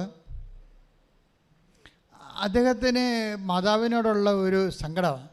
കാര്യം അദ്ദേഹത്തിന് ഒരിക്കലും നടക്കാത്തൊരു കാര്യം അമ്മ ഉടമ്പടി പ്രകാരം നടത്തിക്കൊടുത്ത്. അദ്ദേഹത്തിൻ്റെ ട്രാൻസ്ഫറാണ്. അദ്ദേഹത്തിൻ്റെ ട്രാൻസ്ഫർ ട്രിവാൻഡ്രത്ത് നിന്ന് കൊല്ലത്തേക്കായിരുന്നു. അപ്പോൾ മാതാപിതാക്കന്മാരുടെ കുറേ പ്രശ്നങ്ങൾ ഒക്കെ കാരണം അവർക്ക് കൊല്ലത്ത് പോയി ജോലി ചെയ്യാനോ ദിവസവും പോകാനോ പറ്റത്തില്ല. അപ്പോൾ ട്രാൻസ്ഫർ ചേഞ്ച് ചെയ്യാതെ ഒരു മാർഗ്ഗമില്ല. അപ്പോൾ അദ്ദേഹം ആദ്യം ഉടമ്പടി ചെയ്തു, കൊല്ലത്തെ ട്രാൻസ്ഫർ അതുപോലെ തന്നെ നിന്നു. പിന്നെയും വന്ന് ഉടമ്പടി ചെയ്തു. പക്ഷെ പുള്ളിയുടെ ട്രാൻസ്ഫർ വീണ്ടും ട്രിവാൻഡ്രത്തേക്കാക്കി ദൈവം ക്രമീകരിച്ചു. അത് ഭയങ്കര ഞെട്ടിപ്പിക്കുന്ന ഒരു സാക്ഷ്യമാണ്. എന്ന് വെച്ച് കഴിഞ്ഞാൽ അതായത് എന്താ പ്രശ്നം വെച്ച് കഴിഞ്ഞാൽ അമ്മ ചെയ്തതിനേക്കാൾ വലുത് അദ്ദേഹം ചെയ്തത് എന്താണെന്ന് ആദ്യം പറയാം. അദ്ദേഹം ആദ്യം ട്രാൻസ്ഫറിന് ഒരിക്കലും അദ്ദേഹത്തിന് ട്രിവാൻഡ്രത്ത് നിന്ന് കൊല്ലത്ത് വന്ന് വർക്ക് ചെയ്യാൻ പറ്റത്തില്ല. അത് കുടുംബത്തിൻ്റെ സാഹചര്യം അതല്ല. അപ്പോൾ എന്താ ചെയ്യണത്? അമ്മ ഇത് മാറ്റിത്തരാതെ ഒരു മാർഗ്ഗവുമില്ല. 90 ദിവസം അദ്ദേഹം പക്കാ ഉടമ്പടിയിലാണ് ജീവിക്കണത്. അല്ലാതെ കാര്യങ്ങൾ മനസ്സിലാക്കി പഠിച്ചു വന്ന് ഉടമ്പടി ചെയ്ത ആളാണ്. അല്ലാതെ ആൻറ്റി പറഞ്ഞ അയൽവാസി പറഞ്ഞെന്നും പറഞ്ഞ് കൂടെ വന്ന് ഉടമ്പടി ചെയ്ത ആളല്ല. അപ്പോൾ അവർക്ക് മണിയാ കിണിയ എന്തെങ്കിലുമൊക്കെ ചെയ്തിട്ടും പോകും. അതാണ് അവർ വർക്ക് ചെയ്യാത്തതിൻ്റെ കാരണം. ഇത് കറക്റ്റ് കാര്യങ്ങൾ മാസങ്ങളോളം എടുത്ത് പഠിച്ചിട്ടാണ് ഇവിടെ വന്ന് ഉടമ്പടി ചെയ്തത്. ഉടമ്പടി ചെയ്ത് കഴിഞ്ഞാൽ പക്കായിട്ടാണ് അദ്ദേഹം ഉടമ്പടി എക്സിക്യൂട്ട് ചെയ്യണത്. പക്ഷേ ഇത് വർക്കൗട്ട് ചെയ്തില്ല. പക്ഷേ അപ്പോൾ അത് ഉടമ്പടിയുടെ ഇരിക്കുന്ന വെടിമരുന്ന് എന്താണെന്ന് അദ്ദേഹം കണ്ടുപിടിച്ചു. അതാണ് സംഭവം. ഉടമ്പടി എങ്ങനെ കത്തണമെന്ന് പുള്ളിക്ക് കണ്ടുപിടിച്ചു. ഉടനെ പുള്ളി 3 മാസം ഉടമ്പടി ചെയ്ത് ഉടമ്പടി ജീവിച്ചപ്പോൾ ഉടമ്പടി എങ്ങനെയാണ് കത്തണമെന്നോ അല്ലെങ്കിൽ കത്തിക്കാൻ പറ്റണോ എങ്ങനെയാണെന്ന് കണ്ടുപിടിച്ച് പുള്ളി പുതുക്കി കഴിഞ്ഞപ്പോൾ ഒരു മലക്കം പറഞ്ഞിട്ട് ഇവിടെ വരുമ്പോൾ പരിശുദ്ധാത്മാവ് വിവേചനം കൊടുത്തു മകനെ ഇങ്ങനെയല്ല കാര്യങ്ങൾ ചെയ്യേണ്ടത്. ഇതിന് നിൻ്റെ വയറ്റിപ്പഴപ്പാണ് നീ പ്രാധാന്യം വെച്ചിരിക്കുന്നത്. നീ വെക്കേണ്ടത് പരിശുദ്ധാത്മാവിന് പ്രാധാന്യം കൊടുത്തുകൊണ്ട് ഉടമ്പടി ചെയ്യാൻ പറഞ്ഞു. ഉടനെ പുള്ളി ഇത് വിടുന്നപ്പോൾ ഉടമ്പടി പുതുക്കി കഴിഞ്ഞപ്പോൾ ട്രാൻസ്ഫർ 1ാമത്തെ സെക്ഷനിൽ നിന്ന് ട്രാൻസ്ഫർ വെട്ടി അത് 2ാമതാക്കി മാറ്റി. 1ാമത് പുള്ളി പറഞ്ഞു, പരിശുദ്ധാത്മാവിൻ്റെ ഫലങ്ങളാൽ അമ്മേ എന്നെ നിറക്കാൻ വേണ്ടി എനിക്ക് വേണ്ടി മധ്യസ്ഥം വഹിക്കണേ. അതാണ് എഡ്യൂക്കേറ്റഡ് ആയിട്ടുള്ള ഉടമ്പടി ചെയ്യുമ്പോൾ ഉണ്ടാകുന്ന ഗുണങ്ങൾ. കാര്യങ്ങൾ അറിഞ്ഞ് അവർ മറമ്മത്തി തൊട്ടേ കളിക്കത്തുള്ളൂ. അവർ ഒന്നുകിൽ ചെയ്യും അല്ലെങ്കിൽ ചെയ്യത്തില്ല. ചെയ്യുമെങ്കിൽ അവർ വെടിപ്പായിട്ട് ചെയ്യും. അതാണ് എഡ്യൂക്കേറ്റഡ് ഓഡിയൻസിൻ്റെ ഒരു പ്രത്യേകത. കാര്യങ്ങൾ എന്താണെന്ന് ടെക്നിക്കലായിട്ട് മനസ്സിലാക്കും. അച്ഛൻ്റെ പ്രഭാഷണങ്ങളെല്ലാം കേൾക്കും. ഇതെങ്ങനെ കത്തിക്കണമെന്ന് നോക്കും. എന്നാൽ അതിൻ്റെ ഇന്ധനം എവിടെ ഇരിക്കണം, അതിൻ്റെ കുറിഞ്ഞ് എവിടെയാണ്. ഇപ്പം കതിനായാണെങ്കിലും വല്ലോടത്തും കൊണ്ട് തീ വെച്ച് കത്തത്തില്ല. അതിൻ്റെ കുറിഞ്ഞയ്ക്ക് വേണ്ടി കൊടുക്കണം. അത് മരുന്നിരിക്കുന്ന സ്ഥലത്ത് തന്നെ തീ കൊടുക്കണ്ടേ. അപ്പോൾ ഈ മരുന്നിരിക്കുന്നത് എവിടെയാണെന്ന് പുള്ളിക്ക് മനസ്സിലായി. ഇത് ആത്മാവിലാണ് ഇത് വർക്ക് ചെയ്യണത്. അതുകൊണ്ട് പുള്ളിക്കാരൻ ആദ്യം എഴുതി പരിശുദ്ധാത്മാവിൻ്റെ ഫലങ്ങളായി എന്നെ നിറക്കണമേ. 2 നിവർത്തിയില്ല അമ്മേ, വീണ്ടും വെക്കണം ഞാൻ ട്രാൻസ്ഫറിൻ്റെ കാര്യം. കൊല്ലത്ത് പോകാൻ എനിക്ക് അവർ പറഞ്ഞു. അവർ ഓഫീസ് കൊല്ലത്തിടാമെന്ന് പറഞ്ഞു. കൊല്ലത്ത് പോകാൻ അതിനുള്ള റെഡിയാക്കിയിരിക്കുകയാണ് അവർ. അപ്പം അതുകൊണ്ട് ഇപ്പോഴും അത് സ്റ്റാറ്റസ് കോ അങ്ങനെ നിൽക്കുകയാണ്, ഒരു മാറ്റവും ഇല്ലാതെ. പക്ഷേ എനിക്ക് പോകാനും പറ്റണില്ല. അപ്പോൾ അതാണ് വെച്ചു. പക്ഷേ ആദ്യം പിന്നെ അതിൻ്റെ അകത്ത് 3ാമതായിട്ട് പുള്ളിക്കാരനൊരു കാര്യം വെച്ചു. കാര്യം അമ്മ ഞാൻ മാത്രമല്ല, എൻ്റെ കൂടെ ഒരു സഹപ്രവർത്തകനുണ്ട് ഈ ഓഫീസിൽ ജോലി ചെയ്യണം. അവനും എന്നെപ്പോലെ പ്രശ്നമാണ്. അവനെയും കൊല്ലത്തൊന്നും വർക്ക് ചെയ്യാൻ പറ്റത്തില്ല. അപ്പോൾ അവൻ്റെ കാര്യം കൂടി ഞാൻ വെക്കണമെന്ന് 3ാമതായിട്ട് അവൻ്റെ കാര്യം വെച്ച്, സഹപ്രവർത്തകൻ്റെ കാര്യം വെച്ച്. അപ്പോൾ ഈ അല്ലൻ്റെ കാര്യം അമ്മ 2ാമത്തെ ഉടമ്പടി കറക്റ്റ് ഉടമ്പടി ആയത് കാരണം അല്ലൻ്റെ കാര്യം അമ്മ ഈ വിത്തിൻ നോ ടൈം കൊല്ലത്തെ ഓഫീസും ഗവൺമെൻറ് സ്റ്റോപ്പ് ചെയ്ത് ആ പ്രോജക്റ്റ് സ്റ്റോപ്പ് ചെയ്ത് അല്ലെങ്കിൽ അവിടെ തന്നെ അവൻ ഇരുന്ന സ്ഥലത്ത് തന്നെ ട്രാൻസ്ഫർ തിരിച്ചു കൊടുത്തു. ക്ലിയറായത്. ഇപ്പോൾ ഓർഡറെല്ലാം പിൻവലിച്ചു, എല്ലാം ക്ലിയറായി. പക്ഷേ കൂടെ ഉള്ളവന് ഇപ്പോഴും പോകണം. അപ്പോൾ അവൻ ഇവിടെ വന്ന ദിവസം പറഞ്ഞു, അമ്മേ ഞാൻ എൻ്റെ കാര്യം പറഞ്ഞപ്പോൾ 3ാമതായിട്ട് എൻ്റെ സഹപ്രവർത്തകൻ്റെ കാര്യം പറഞ്ഞായിരുന്നു. അവനിപ്പോഴും വിഷമത്തിലാണെന്ന് പറഞ്ഞില്ല. പെട്ടെന്ന് ഒരു സുഗന്ധാഭിഷേകം വന്നു. പെട്ടെന്ന് ഇവിടെ നിൽക്കുമ്പോൾ സുഗന്ധാഭിഷേകം വന്നു. അപ്പോൾ വൈഫിനോട് ചോദിച്ചു, വൈഫും കൊണ്ട് നിൽക്കുകയല്ലേ. കാര്യം ഇവിടെ ഞങ്ങളെ ഇവിടെ നമുക്ക് ഈ 10,000-2,000 ആൾക്കാർ ഒരുമിച്ച് നിൽക്കണമ്പോൾ ബാത്റൂംസ് ഇവിടെ തന്നെയാണ് സെറ്റ് ചെയ്തിരിക്കുന്നത്. ആരും കാണുന്നില്ലെങ്കിലും വളരെ ശാസ്ത്രീയമായിട്ട് 57 ബാത്റൂമിൻ്റെ അകത്തുണ്ട്. അത് ആ രീതിയിലാണ് സെറ്റ് ചെയ്തിരിക്കണം. പക്ഷേ ഓവറായിട്ട് ആൾക്കാർ വന്ന് ഉപയോഗിച്ച് കഴിയുമ്പോൾ എന്തെങ്കിലും സ്മെല്ലുണ്ടാകും. അതുകൊണ്ട് ഞങ്ങളിവിടെ എല്ലാം വിക്ക് വെച്ചിരിക്കുകയാണ്. കണ്ടില്ലേ നിങ്ങൾ, ഇതുമാത്രം വിക്ക് വെച്ചിട്ടുണ്ട് ഇവിടെ. അപ്പോൾ ചിലപ്പോൾ ഏതെങ്കിലുമൊക്കെ ഓർഡർ നല്ല സ്മെല്ല് വരും. അതിന് ആൾക്കാർ ഒത്തിരി കൊണ്ട് ആവശ്യമില്ലാത്ത സ്മെല്ലുണ്ടാകാതിരിക്കാൻ വേണ്ടി ഇത് സെറ്റ് ചെയ്തിരിക്കണതാണ്. അപ്പോൾ ഞാൻ ഈ സുഗന്ധാഭിഷേകം എന്ന് പറയുമ്പോൾ ഞാൻ മൈൻഡ് ചെയ്യത്തില്ല. കാര്യം എനിക്കറിയാം ഈ വിക്ക് വെച്ചിരിക്കണ കൊണ്ടാണെന്നറിയാം.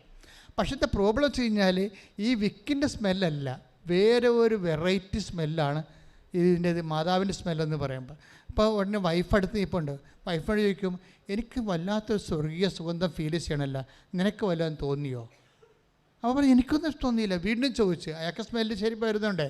വീണ്ടും ചോദിച്ചു, അപ്പോഴും ഒന്നുമില്ല.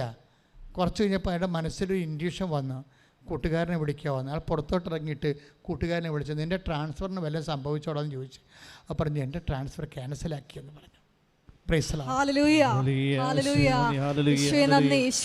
ഇതാണ് സംഭവം. അതാണ് പ്രസൻസ് എന്ന് പറയണത്. ഇതിങ്ങനെ ഇയർ ടു ഇയർ കേൾക്കുകയാണ് കാര്യങ്ങൾ. നമ്മൾ സത്യസന്ധമായിട്ട് നിന്നാൽ മതി. നമ്മുടെ ഈ മലയാളിയുടെ ജനിതകമായി ഉടായ്പില്ലേ, ആ സാധനം മാറ്റിയ ഉടമ്പടി വർക്കൗട്ട് ചെയ്യും. അത് കൃത്യമാണ്. മലയാളിക്ക് എങ്ങനെയാത്ത ചിലർക്ക് ഗേറ്റ് തുറന്ന് കിടന്നാലും അതിൽ ചാടിയിലേ വരത്തുള്ളൂ. അവരെന്തെങ്കിലും തരത്തിൽ കുറക്കാൻ പറ്റുമോ എന്ന് നോക്കും. ഇത് 10 പത്രമെങ്കിലും അടുത്ത ആഴ്ച കൊടുത്താൽ മതിയാന്ന് ചിന്തിക്കും. ഇപ്പം പണ്ട് ജഗതിയൊക്കെ കളിച്ച പോലെ വൈകിട്ടായാൽ വല്ല കുഴപ്പമുണ്ടാന്ന് ചോദിക്കത്തില്ലേ, അതുപോലെ മലയാളി ചോദിക്കും. കൈനീട്ടവേ, വൈകിട്ടായ വല്ല കുഴപ്പമുണ്ടാകുന്നു എന്ന് പറയും. 10 പത്രം അവസാനം മാർച്ച് അവസാനം കൊടുത്താൽ മതിയാന്ന് ചോദിച്ചാൽ ഇത് കത്തുകയില്ല, നനഞ്ഞ പടക്കം പോലെ ഉടമ്പടി.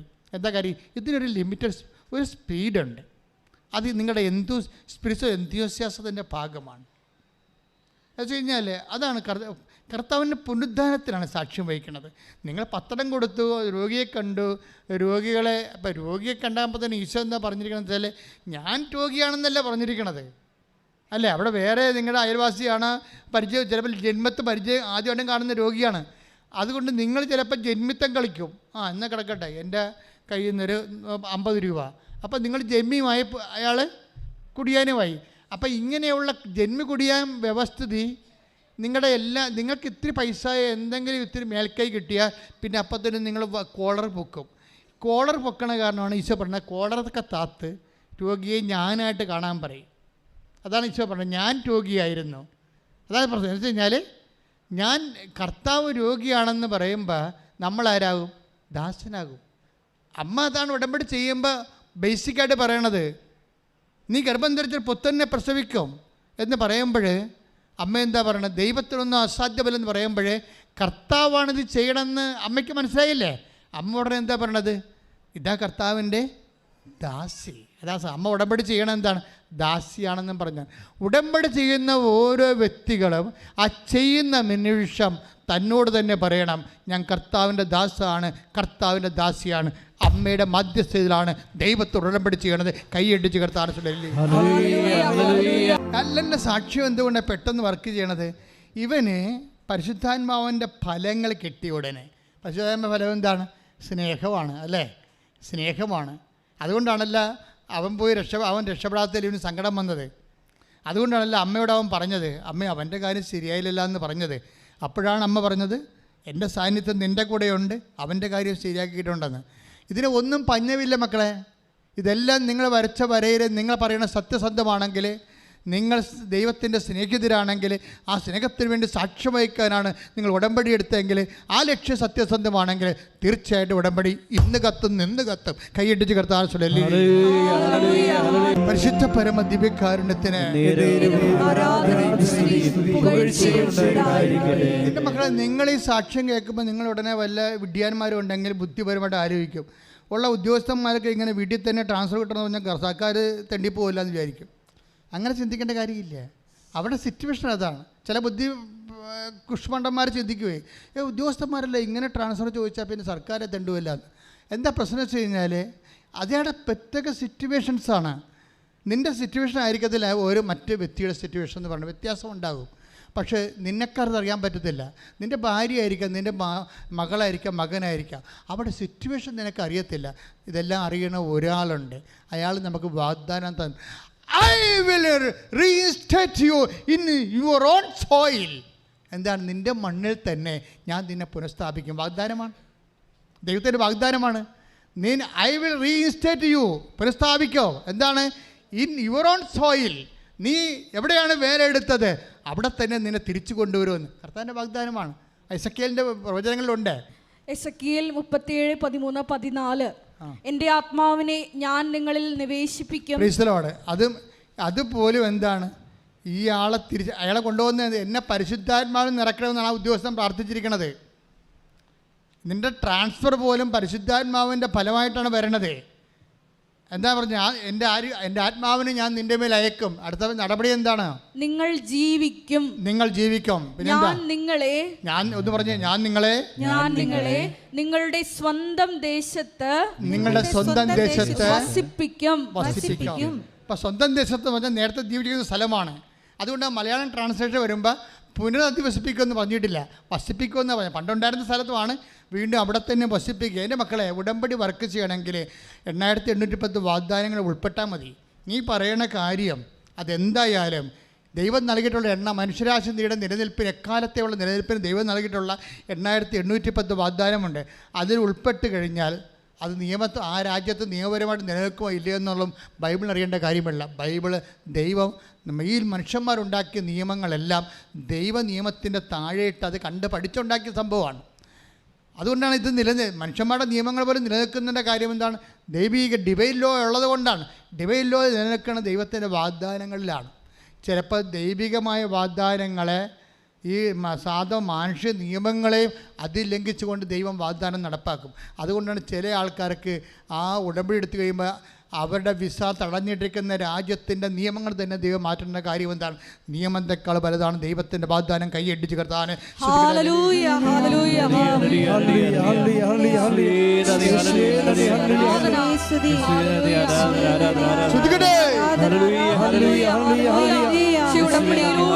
രാജ്യത്തിന്റെ നിയമങ്ങൾ വരെ മാറ്റി ഞങ്ങളെ സ്നേഹത്തിന് നന്ദി പറയുന്നു. പരമദിവ്യകാരുണ്യത്തിന്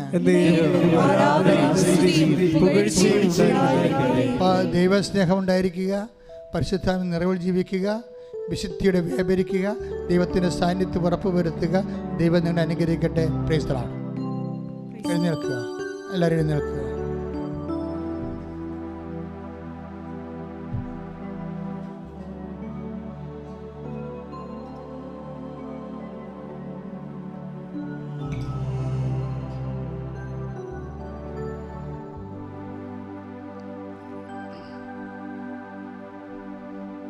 രോഗസൗഖ്യ പ്രാർത്ഥന.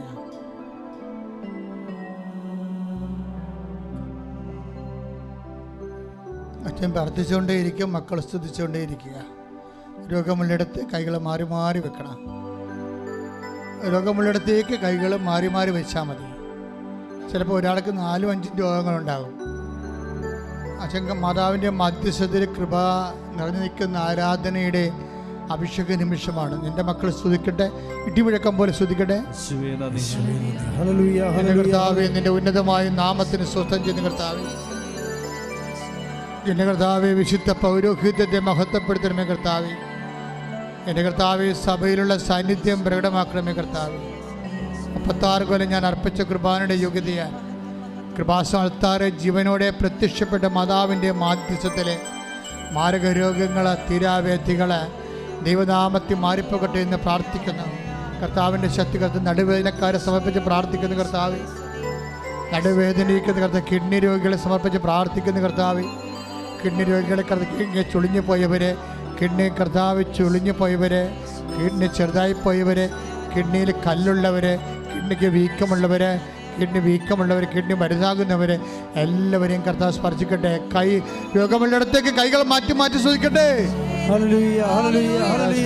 അസുഖമുള്ളവരെ പ്രാർത്ഥിക്കുന്ന കർത്താവ്, സ്പോണ്ടിലോസിന് അസുഖമുള്ളവരെ സമർപ്പിച്ച് പ്രാർത്ഥിക്കുന്ന കർത്താവ്, തൈറോയ്ഡ് രോഗികളെ സംബന്ധിച്ച് പ്രാർത്ഥിക്കുന്ന കർത്താവ്, കരരോഗികളെ സംബന്ധിച്ച് പ്രാർത്ഥിക്കുന്ന കർത്താവ്, കിഡ്നി രോഗികളെ സംബന്ധിച്ച് പ്രാർത്ഥിക്കുന്ന കർത്താവ്, ശ്വാസകോശ രോഗികളെ കർത്താവ്, ശ്വാസകോശ രോഗികൾ, പതിരിയുടെ അസുഖമുള്ളവരെ കർത്താവ്, വലിവ് രോഗികൾ, ആസ്മ രോഗികൾ, അൾസസ് രോഗികൾ, അൾസർ രോഗികൾ കർത്താവ് സമർപ്പിച്ച് പ്രാർത്ഥിക്കുന്ന കർത്താവ്, ഉദര രോഗികളെ കർത്താവ് സമർപ്പിച്ച് പ്രാർത്ഥിക്കുന്ന കർത്താവ്, നിന്റെ തിരുമുറുമാർന്ന് വലതുകരം രോഗികളെ മേൽ വെക്കണമെന്ന് പ്രാർത്ഥിക്കുന്ന ദൈവത്തിൻ്റെ കരുണ മക്കളിലേക്ക് ആവശ്യിക്കട്ടെ പ്രാർത്ഥിക്കുന്ന മക്കളില്ലാത്ത പ്രാർത്ഥിക്കുന്ന കർത്താവ്, കുടൽ രോഗികൾ, അൾസർ രോഗികൾ, അർച്ചസ് രോഗികളെ കർത്താവിൻ്റെ വിശുദ്ധമായ രഥത്തെ കഴുകപ്പെടട്ടെ. മാരകരോഗങ്ങളെ യേശുനാമത്തിൽ സൗഖ്യമാകട്ടെ എന്ന് പ്രാർത്ഥിക്കുന്ന മക്കളില്ലാത്ത പ്രാർത്ഥിക്കുന്ന കർത്താവ്, കടലുകളെ സംബന്ധിച്ച് പ്രാർത്ഥിക്കുന്ന കർത്താവ്, പാങ്ക്രിയാസ് രോഗികളെ സംബന്ധിച്ച് പ്രാർത്ഥിക്കുന്ന കർത്താവ്, ഭക്ഷ്യരോഗികൾ, ഷുഗർ രോഗികൾ, മെനിഞ്ചൈറ്റിസ് അസുഖമുള്ളവരെ സമർപ്പിച്ച് പ്രാർത്ഥിക്കുന്നത്, മുടിക്കൊഴിച്ചവരെ സംബന്ധിച്ച് പ്രാർത്ഥിക്കുന്ന കർത്താവ്, നടുവേദനക്കാരെ സംബന്ധിച്ച് പ്രാർത്ഥിക്കുന്ന കർത്താവ്, വാതരോഗികൾ കർത്താവ്, ഞരമ്പിന് വീക്കമുള്ളവർ, ഞരമ്പിന് ബ്ലോക്കുള്ളവർ, കാലം മരവിക്കുന്ന സംബന്ധിച്ച് പ്രാർത്ഥിക്കുന്ന കർത്താവ്, മുള്ളൻകാലം ഉച്ചവരെയുള്ള മാരക രോഗങ്ങളെ, തീരാവേധികളെ യേശു ക്രിസ്തുവിന്റെ നാമത്തിൽ മാറിപ്പോകട്ടെ. ശ്രദ്ധിക്കട്ടെ.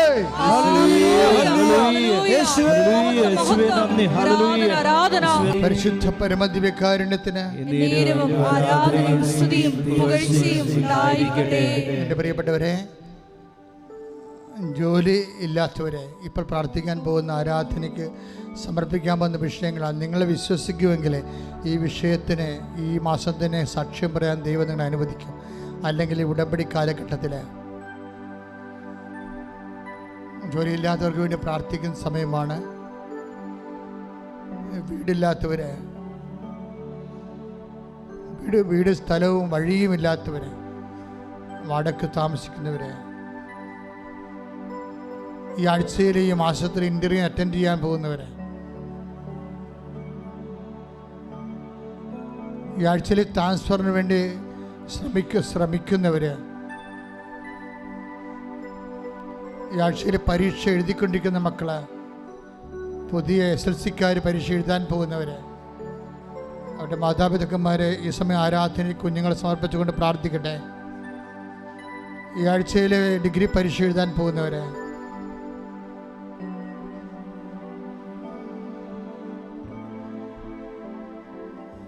എല്ലാവരെയും സമർപ്പിച്ചുകൊണ്ട് പ്രാർത്ഥിക്കട്ടെ. വിവാഹ തടസ്സമുള്ളവർ, മക്കളില്ലാത്തവർ, വിദേശത്തേക്ക് പോകാൻ ആഗ്രഹിക്കുന്നവർ, അതിൻ്റെ വിസ തടസ്സങ്ങൾ, ഓഫർ ലെറ്ററിൻ്റെ തടസ്സങ്ങൾ, യൂണിവേഴ്സിറ്റി തടസ്സങ്ങൾ,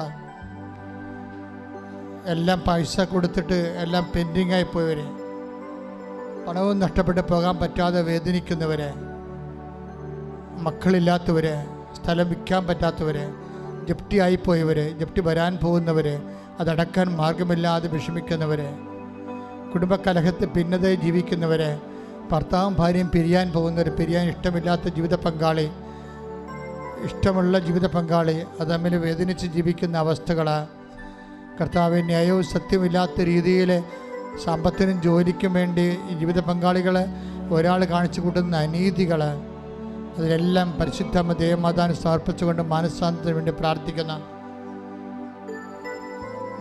കുഞ്ഞുങ്ങൾ, തെറ്റായ പ്രണയബന്ധങ്ങളിൽ അകപ്പെട്ടു പോയവർ, തെറ്റായ ലഹരി ശീലങ്ങളിൽ അകപ്പെട്ടു പോയവർ, ആശുപത്രിയിൽ കിടക്കുന്നവർ, ICUയിൽ കിടക്കുന്നവർ, രോഗികൾ, മാറാത്ത രോഗത്തിന് മരുന്ന് കഴിച്ചുകൊണ്ടിരിക്കുന്നവർ, തിരാവേദിക്കാരെ അതിശക്തമായി ശ്രദ്ധിക്കട്ടെ. ഉന്നതമായ നാമത്തിന് സ്തോത്രം ചെയ്യുന്ന കർത്താവേ, കൃപാസനത്തെ നീ ഏറ്റെടുക്കണമേ, അതിൻ്റെ ആരാധന ഏറ്റെടുക്കണമേ. ദൈവത്തിൻ്റെ കരുണ മക്കളിലേക്ക് ആവശ്യിക്കട്ടെ, ദൈവത്തിൻ്റെ ശക്തി മക്കളിലേക്ക് ആവശ്യിക്കട്ടെ. എല്ലാവിധ ജീവിത നൊമ്പരങ്ങളും തീരാവേദനകളിലും അവസ്ഥകളിലും അകപ്പെട്ടിരിക്കുന്നവരെ, യാത്രയിലാകാൻ പോകുന്നവർ, ജീവിത നിലവാരങ്ങൾ, യാത്രയുടെ ലക്ഷ്യങ്ങളുള്ളവർ, കർത്താവെ അതെല്ലാം ഏറ്റെടുക്കാൻ, കർത്താവ് നിറവേറാൻ കർത്താവിൻ്റെ പരിശുദ്ധാത്മാവ് നിറയട്ടെ. ശ്രദ്ധിക്കട്ടെ. ഇവിടെ മൗനമായി പ്രാർത്ഥിക്കുക. എന്തെങ്കിലും കാര്യങ്ങൾ ഇപ്പം മുട്ടനിക്കാൻ പറ്റാത്ത അവസ്ഥ പോലൊരു കാര്യമാണ്. അങ്ങനെ എന്തെങ്കിലും കാര്യങ്ങൾ അച്ഛനിവിടെ വിട്ടുപോയിട്ടുണ്ടെങ്കിൽ അത് മൗനമായി കൈകൾ കൂപ്പി മാതാവിൻ്റെ മധ്യസ്ഥ അമ്മയ്ക്ക് സമർപ്പിക്കേണ്ട വിഷയമാണ്.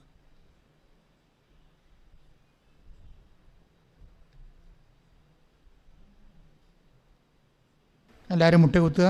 സമാപന ആശീർവാദം.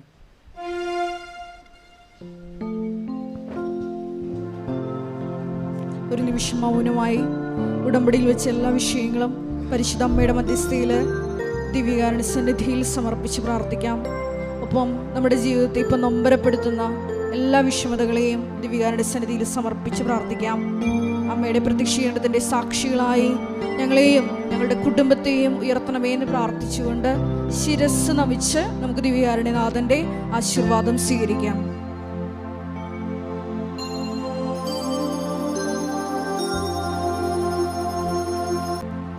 പരിശുദ്ധ പരമ ദിവ്യകാരുണ്യമേ, എന്നുമെന്നും അങ്ങേയ്ക്കാരാധന. പരിശുദ്ധ പരമ ദിവ്യകാരുണ്യമേ, എന്നുമെന്നും അങ്ങേയ്ക്കാരാധന. പരിശുദ്ധ പരമ ദിവ്യകാരുണ്യമേ, എന്നുമെന്നും അങ്ങേയ്ക്കാരാധന.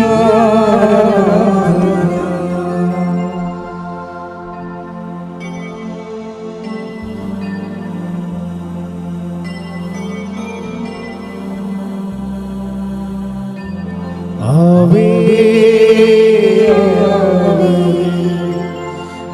ആവേ മരിയ,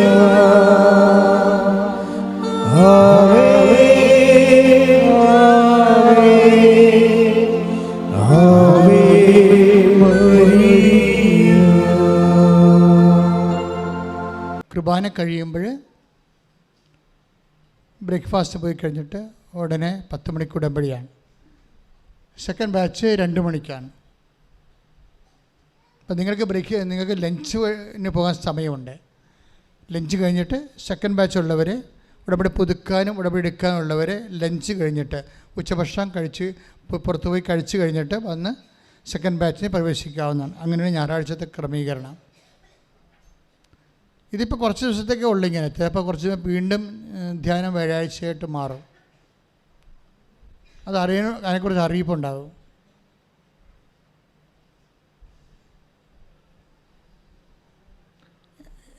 അറിയിപ്പുണ്ടായില്ലെങ്കിൽ നിങ്ങൾ ശ്രദ്ധിക്കേണ്ട കാര്യം, ഇവിടെ ആളിങ്ങനെ വല്ലാതെ കൂടുന്നത് ഞങ്ങൾ നിയന്ത്രിക്കുക. അതുകൊണ്ടാണ് ധ്യാനം ഇങ്ങനെ മാറ്റി മാറ്റി വെക്കുന്നത്. ഏതെങ്കിലും ദിവസം ഫിക്സഡായിട്ട് ധ്യാനം ഉണ്ടെന്ന് പറഞ്ഞാൽ പിന്നെ പണ്ടത്തെ അവസ്ഥ വരും. 18 പോലീസുകാരെ നിർത്തിക്കൊണ്ട് നാഷണൽ ഹൈവേയിൽ പോയി ആൾക്കാരും പ്രവർത്തകരും എല്ലാം ഇങ്ങനെ വെയിൽ പോലെ പിടിച്ച് നിന്നിട്ടാണ് ഇങ്ങനെ നിറഞ്ഞ് കവിഞ്ഞിങ്ങനെ അലുവ കോരിയിട്ടിരിക്കണ പോലെ നിൽക്കുമായിരുന്നു ആൾക്കാർ. പേടിയായിരുന്നു മനുഷ്യന്. അതുകൊണ്ടാണ് ഇപ്പോൾ ഈ ധ്യാനം ഓൺലൈൻ വെച്ചിരിക്കുന്നത്. പക്ഷേ ഓൺലൈനും തീർത്ഥാടന ഉടമ്പടിക്കും ഒരേ ശക്തിയാണ് ഉള്ളത്. അതുകൊണ്ട് ഓൺലൈൻ ധ്യാനം ആണ് നമുക്ക് പറഞ്ഞിരിക്കുന്നത്. ഉടമ്പടി എടുത്തവർക്ക് പറഞ്ഞിരിക്കുന്ന ഓൺലൈൻ ധ്യാനമാണ്. അത് ഓൺലൈൻ ധ്യാനം തന്നെ കൂടണം.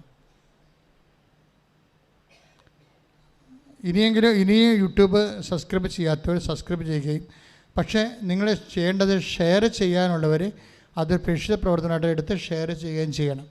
പത്രമായാലും ശരി, ഉടമ്പടി എടുക്കുന്നവർ തന്നെ കൊണ്ടേ കൊടുത്ത് പ്രാർത്ഥിച്ചാണത് ചെയ്യേണ്ടത്. വെറുതെ കൊണ്ട് ഇട്ടിട്ട് പോകരുത്. അങ്ങനെ ഇടാനൊരു മെസ്സേജ് ഇല്ല. അതായത് കർത്താവിനെ അറിയിക്കാൻ വേണ്ടി നമ്മൾ സുവിശേഷത്തിൻ്റെ അപ്പോസ്തല ശുശ്രൂഷ ചെയ്യുന്നത് ദൈവസ്നേഹത്തോടെ ആയിരിക്കണം.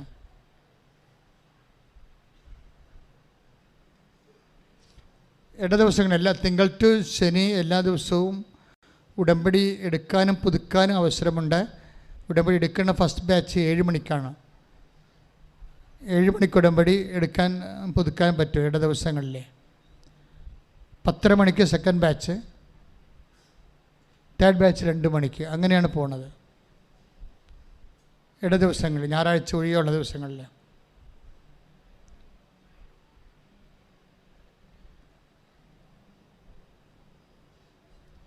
എല്ലാ ദിവസവും സാക്ഷ്യം പ്രേരിപ്പിക്കും. അപ്പോൾ സാക്ഷ്യമാണ് ഇതിനെ പൂർണ്ണമാക്കുന്നത്. നിങ്ങളുടെ ഉടമ്പടിയെ പൂർണ്ണമാക്കുന്നത് സാക്ഷ്യമാണ്. സാക്ഷ്യം ദൈവത്തെ മഹത്വപ്പെടുത്തുന്നതാണ് സാക്ഷ്യം. സാക്ഷ്യം പറഞ്ഞില്ലെങ്കിൽ നിങ്ങൾ അപൂർണമായ ഉടമ്പടിയിലാണെന്ന് അതിൻ്റെ അർത്ഥം. അപ്പോൾ കിട്ടിയതിനെ സാക്ഷ്യം പറഞ്ഞു കഴിഞ്ഞാൽ പിന്നെ ബാക്കിയുള്ളവർ പെട്ടെന്ന് സ്പീഡായിട്ട് അത് വർക്കൗട്ട് ചെയ്യും. ശ്രദ്ധിക്കണം.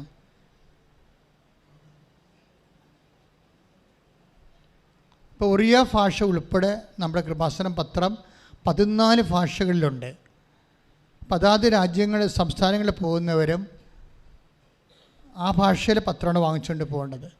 യൂറോപ്യൻ ഭാഷയിലാണെങ്കിൽ ഇംഗ്ലീഷ്, ഇറ്റാലിയൻ, അതുപോലെ സ്പാനിഷ് 3 ലാംഗ്വേജിലാണ്. യൂറോപ്യൻ ലാംഗ്വേജിലാണ് 3 പത്രമുള്ളത്. ബാക്കിയുള്ള ഇന്ത്യൻ സംസ്ഥാനങ്ങളിലെ വ്യത്യസ്തമായ ഭാഷകളിലാണ്. ചില യൂട്യൂബർമാരുണ്ട്, അവർ കൃപാസന സാക്ഷ്യം എടുത്ത് ഷെയർ ചെയ്യും. പക്ഷേ എപ്പോഴും നമ്മൾ ചെയ്യേണ്ടത് ഇവിടുത്തെ ഹെഡിങ് ഉപയോഗിക്കാവൂ. നിങ്ങൾ ഷെയർ ചെയ്യണമെങ്കിൽ അത് പഴയ സാക്ഷ്യമായിരിക്കണം, പുതിയത് എടുക്കരുത്. പക്ഷേ ഒരു വല്ലാത്ത ഒരു ഇതൊക്കെ എന്താ വൃത്തികേടെന്ന് പറഞ്ഞ സംഭവം നടക്കുന്നത്. ഇവിടെ ആദ്യ ചൊവ്വാഴ്ച ധ്യാനം നടക്കുന്ന സമയത്ത് തന്നെ ചിലർ കൃപാസനത്തിൻ്റെ പഴയ ധ്യാനം എടുത്തിട്ട് ഇതേ സമയത്ത് പ്രീമിയർ ചെയ്യും. അത് ശരിക്കും പോക്രിത്തരമാണത്. എന്താ വെച്ച് കഴിഞ്ഞാൽ അത് ദൈവത്തിന് നിരക്കാത്ത തട്ടിപ്പാണത്. നിങ്ങൾ ഉദ്ദേശിക്കുന്നത് ഇങ്ങനെ കൃപാസനത്തിൽ ധ്യാനമാണെന്ന് വിചാരിച്ചുകൊണ്ട് ആൾക്കാർ അത് കണ്ടുകൊണ്ടിരിക്കുകയും ചെയ്യും. അപ്പോഴെന്താ സംഭവിക്കണമെന്ന് കുറച്ച് കഴിയുമ്പോൾ ഈ ആൾക്കാരെല്ലാം യൂട്യൂബിൽ നിന്ന് കാശ് വാങ്ങിക്കാൻ വേണ്ടി ഈ കർത്താവിൻ്റെ പ്രവർത്തനം. ഇപ്പം ഞങ്ങളാണെങ്കിൽ ഇത്രയും ഇന്ന് ഇന്ത്യയിലെ ഏറ്റവും കൂടുതൽ ക്രിസ്ത്യൻ ബെൽറ്റിൽ യൂട്യൂബ് സബ്സ്ക്രിപ്ഷൻ ഉള്ളത് നമ്മളാണ്. പക്ഷേ 5 പൈസ നമ്മൾ കമ്പനിയിൽ നിന്ന് വാങ്ങിക്കത്തുമില്ല. അത് നമ്മൾ എന്താ ചെയ്യേണ്ടത്, അതൊരു ബിസിനസ്സായിപ്പോകും. അപ്പോഴത് ദൈവവചനത്തിനായിരിക്കത്തില്ല പ്രാധാന്യം. കർത്താവിൻ്റെ വചനം പറഞ്ഞ് കച്ചവടം ചെയ്ത് കാശുണ്ടാക്കുന്നതിൽ പ്രാധാന്യം. അപ്പോൾ അത് ബിസിനസ് ആയതുകൊണ്ട് ഞങ്ങൾ ആദ്യമേ പരിശുദ്ധാനെ പറഞ്ഞു, നീ 5 പൈസ മേടിക്കുമെന്ന് പറഞ്ഞു. അപ്പോൾ ഞങ്ങൾ വാങ്ങിക്കില്ല, ഒരിക്കലും വാങ്ങിക്കത്തില്ല. അപ്പോൾ അതുകൊണ്ട് ഇപ്പോൾ തന്നെ നിങ്ങൾ ഞായറാഴ്ചയാണ് കുർബാന കഴിഞ്ഞ് എത്ര പേരുണ്ട്? എല്ലാ ഞായറാഴ്ചയും ലോകത്തിലുള്ള എല്ലാ പള്ളികളിലും സ്വസ്ത്രക്കാഴ്ച എടുക്കുന്നില്ല. ഞങ്ങൾ എടുക്കരുതെന്ന് ആത്മാവിൻ്റെ നിർദ്ദേശമുണ്ട്. അതാണ് എടുക്കാത്തത്. എടുത്തു കഴിഞ്ഞാൽ 10,000 രൂപ കിട്ടും. പക്ഷേ ആ ആവശ്യമില്ല. അതായത് ഇവിടെ എപ്പോഴും നമ്മൾ ശ്രദ്ധിക്കുക, ഇവിടെ ജനങ്ങൾ വരണത് അവസാനത്തെ ഒരു ആശ്വാസത്തിന് വേണ്ടി വരണതാണ്. ഞങ്ങൾക്കതാണ് പ്രാധാന്യം. ഞങ്ങളതിനാണ് ദൈവദൃശ്യം കണ്ണീരിട്ട് നിൽക്കുന്നത്, വേറെ ഒന്നിനുമല്ല. ഇവിടെ ചവിട്ടുന്നവർക്ക് കർത്താവിൻ്റെ കൃപ ആശ്വാസം ഉണ്ടാകണം, വേറെ ഒരു സംഭവം. പക്ഷെ അവർ സാക്ഷ്യം പറഞ്ഞിരിക്കണം. അതാണ് ഏറ്റവും എപ്പോഴും സാക്ഷ്യം പറഞ്ഞതിനെക്കുറിച്ച് പറയുന്നത്. കാര്യം അത് നിങ്ങൾക്കറിയത്തില്ല. ഞാൻ തന്നെ എപ്പോഴും സാക്ഷ്യം എൻ്റെ ജീവിതം പറയുന്നത് എന്താണ്? ദൈവത്തെ മഹത്വപ്പെടുത്തിയാലേ വിശ്വാസത്തിൽ വളരുകയും ദൈവത്തിൻ്റെ സന്നിധിയിൽ നമുക്ക് നിൽക്കാൻ പറ്റുകയും ചെയ്യത്തുള്ളൂ നാളെയും. ഇപ്പോൾ നമ്മളിപ്പോൾ ഒരു ഡൊമസ്റ്റിക് ചാപ്പൽ കൂടി പണിയണം അവിടെ എൻ്റെ മുകളിൽ. കാര്യം ചില അച്ഛന്മാർ പുറത്തുനിന്ന് വരുമ്പോൾ അവർ കുർബാന ചെല്ലാത്തവരായിട്ട് ഞങ്ങളോട് ചോദിക്കും, കുർബാന ചെല്ലാൻ അവസരമുണ്ടോ ചോദിക്കും. അപ്പോൾ ഞങ്ങൾ പറയും, ഇവിടെ സാക്ഷ്യം പറഞ്ഞുകൊണ്ടിരിക്കുന്ന അച്ഛൻ ഇവിടെ പറ്റത്തില്ല. അപ്പോൾ അതുകൊണ്ട് ഇപ്പോൾ അച്ഛൻ പുറത്തു വന്ന അച്ഛന്മാർക്ക് അതിൻ്റെ നമ്മുടെ മെയിൻ ഹാളിൻ്റെ മുകളിലൊരു ചാപ്പൽ പണിക്കുന്നുണ്ട്. എത്രയും വേഗം അവിടെ ചാപ്പൽ ബ്ലസ് ചെയ്ത് കഴിഞ്ഞാൽ ഉടനെ അവിടെ അച്ഛന്മാർക്ക് കുർബാന ചെല്ലാൻ പറ്റും. സിസ്റ്റേഴ്സൊക്കെ ഞായറാഴ്ച ഒത്തിരി പേര് വരുന്നുണ്ട്. അവർ ഇവിടെ ഇരിക്കാതെ ഈ സിസ്റ്റേഴ്സിന് വേണ്ടിയുള്ള സ്ഥലമാണ് ഇത്. ഇവിടെ വന്നാണ് അവരിരിക്കേണ്ടത്. അതിനുള്ള ക്രമീകരണം ചെയ്തു തരാം. അപ്പോൾ അത് എപ്പോഴും ശ്രദ്ധിക്കുക. അപ്പോൾ പിന്നെ അച്ഛന് പറയാനുള്ളത്, ഈ ഡൊമസ്റ്റിക് ചാപ്പൽ തുടങ്ങിയാൽ പഴയ അഖണ്ഡ ജപമാല വീണ്ടും തുടങ്ങും. 1000 മണി അഖണ്ഡ ജപമാലയിലാണല്ലേ 2003 തൊട്ട് ഈ സ്ഥാപനം ഇത്ര പെട്ടെന്ന് ദൈവത്തിൻ്റെ കൃപയിൽ നിറയാൻ കാരണം അതാണ്. അപ്പം അതുകൊണ്ട് തന്നെ അഖണ്ഡ ജപമാല വീണ്ടും തുടങ്ങും 1000 മണി. ഇപ്പോൾ ഒത്തിരി പേര് ഇങ്ങനെ ഉടമ്പടി എടുത്തവരെല്ലാ ദിവസവും ഇവിടെ വന്നിരുന്ന് പ്രാർത്ഥിക്കുന്നുണ്ട്. നമുക്ക് നല്ല തിരക്കുമുണ്ട്, ഉടമ്പടി എടുക്കുന്നവർക്ക് ബുദ്ധിമുട്ടുമുണ്ട്. പക്ഷേ നിങ്ങളോട് എനിക്ക് പറയാൻ പറ്റത്തുമില്ല, നിങ്ങളിപ്പോൾ ഇവിടെ ഇരുന്ന ആൾക്കാർക്ക് പ്രാർത്ഥിക്കാൻ ഉടമ്പടി എടുക്കാൻ പറ്റുകയെന്നൊക്കെ എങ്ങനെ പറയും നമ്മൾ. അപ്പം അതുകൊണ്ട് ഇപ്പം നമ്മൾ ചാപ്പൽ ചെയ്തിട്ടുണ്ട്. അപ്പം ഇവിടെ ഇരുന്ന് അവിടെ ദിവ്യകുർബാന എഴുന്നള്ളിച്ച് വെക്കും. അവിടെ 1000 മണി അഖണ്ഡ ജപമാല ഉണ്ടാകും. അപ്പോൾ പ്രാർത്ഥിക്കാനുള്ളവർ ഇവിടെ ഇരിക്കുന്നവർക്ക് ഇവിടെ ഇരിക്കാം. കുറച്ച് പേർക്കെങ്കിലും അങ്ങോട്ട് എടുക്കുമ്പോൾ ആ തിക്കൽ കുറയാൻ വേണ്ടിയാണ് ചെയ്യണത്. പക്ഷേ മധ്യസ്ഥ പ്രാർത്ഥനയ്ക്ക് വരം ലഭിച്ചവർ ഓഫീസുമായിട്ട് ബന്ധപ്പെടണം. മധ്യസ്ഥ പ്രാർത്ഥന ആർക്കും ചെയ്യാൻ പറ്റത്തില്ല, അതിന് നല്ല വരം വേണം.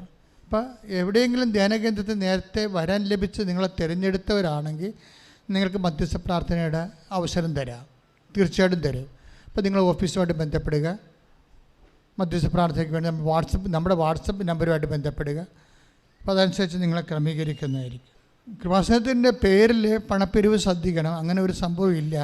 അതെല്ലാം കള്ളത്തരമാണെന്ന് ഇവിടെ ഒഫീഷ്യലായിട്ട് പറയുകയാണ്. പിന്നെ നമ്മുടെ ചാനൽ FRVP ജോസഫ് കൃപാസനം ഒഫീഷ്യലാണ്, അതാണ് നമ്മുടെ ചാനൽ.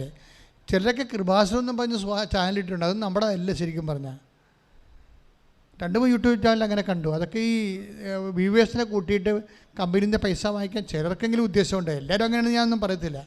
അടുത്ത് കുറേ പേര് അവിടെ കാണുമ്പോൾ അറിയാൻ പറ്റും അവർ സത്യസന്ധമായിട്ട് ചെയ്യണതാണ്. പക്ഷേ കൃപാസനത്തിൻ്റെ പേര് ഉപയോഗിക്കരുത്, ആൾക്കാർ തെറ്റിദ്ധരിക്കുക. അപ്പോൾ നമ്മുടെ കൃപാസനം FRVP ജോസഫ് കൃപാസനം ഒഫീഷ്യലാണ്, ഒഫീഷ്യലിൽ നിന്ന് കാണാം. ഒരു പുതിയ കാര്യം കൂടിയുണ്ട്, കോവിഡിന് മുമ്പ് ഉണ്ടായിരുന്നതാണ്. ഇപ്പോൾ പലരും വന്ന് ചോദിക്കുന്നുണ്ട്, കുഞ്ഞുങ്ങളുടെ ചോറിട്ടുണ്ടോ ഇപ്പോൾ ഉണ്ടെന്ന്. ഇല്ലെന്ന് പറഞ്ഞാൽ അവർ പോയിക്കുള്ളൂ. പക്ഷെ അവർ മാതാവിൻ്റെ അടുത്ത് കുഞ്ഞിനെ ചോറൂട്ടാൻ ആഗ്രഹിക്കുന്നത് ചിലപ്പോൾ മാതാവിൽ നിന്ന് കിട്ടിയ കുഞ്ഞായിരിക്കും. അപ്പം അതുകൊണ്ട് അത് വീണ്ടും റീസ്റ്റാർട്ട് ചെയ്യാണ്.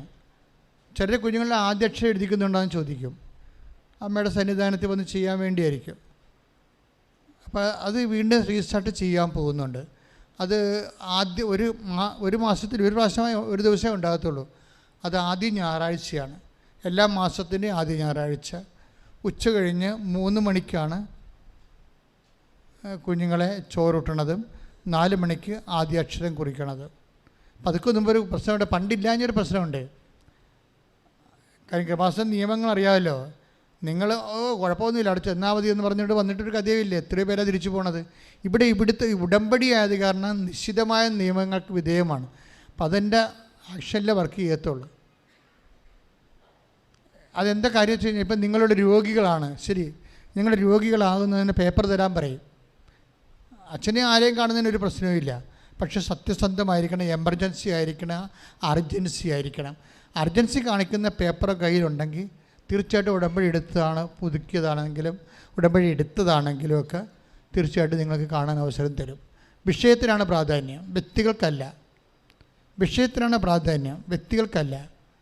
അപ്പം അതുകൊണ്ട് വിഷയം എന്താണ്, അത് അർജൻസിയാണ്, എമർജൻസിയാണ്, അതിൻ്റെ രേഖ ഉണ്ട് എങ്കിൽ തീർച്ചയായിട്ടും ഓഫീസിൽ നിന്ന് ജപ്തി നടപടിയാണെങ്കിൽ, രാജ്യം വിട്ടു പോവുകയാണെങ്കിലും, ഓപ്പറേഷൻ ആണെങ്കിലും അതിൻ്റെ രേഖ ഉണ്ടാവുമല്ലോ.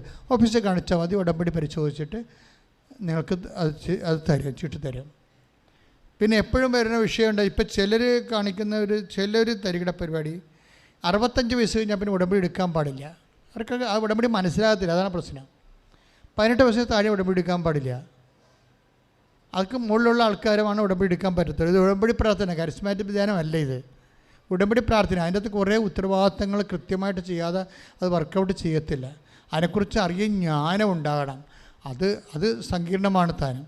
അപ്പോൾ ചിലരെന്താ ചെയ്യണമെന്ന് വെച്ച് കഴിഞ്ഞാൽ, ചെറുപ്പക്കാർ വന്ന് ഉടമ്പടി എടുത്തിട്ട് പിന്നീട് അത് വല്യമ്മമാർക്ക് കൊടുക്കും.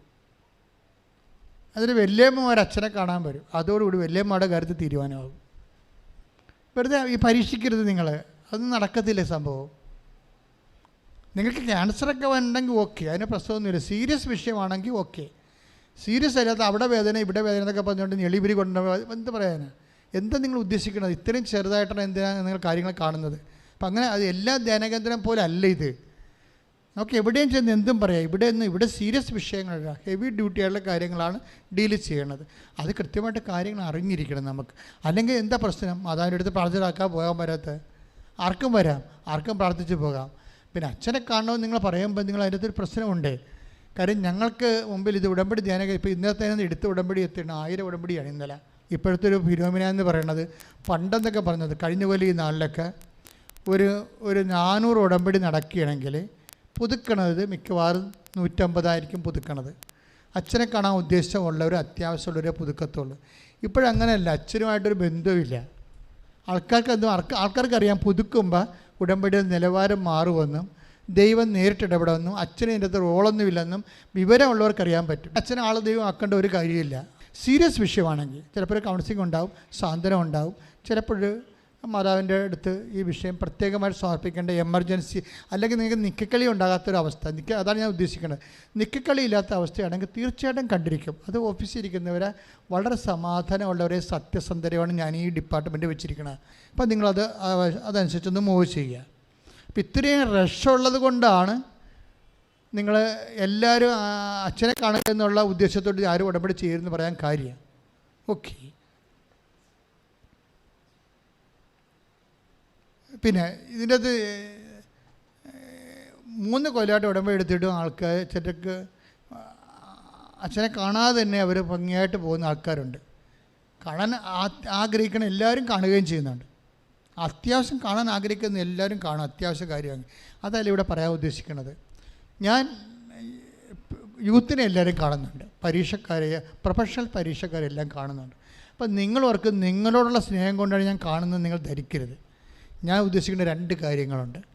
ഒന്ന്, നിങ്ങൾ ആ കുടുംബത്തെ രക്ഷിക്കേണ്ട ആൾക്കാരാണ്. കുടുംബം എല്ലാവരും ഇങ്ങനെ തല്ലി തകർന്ന് കിടക്കുകയാണ്.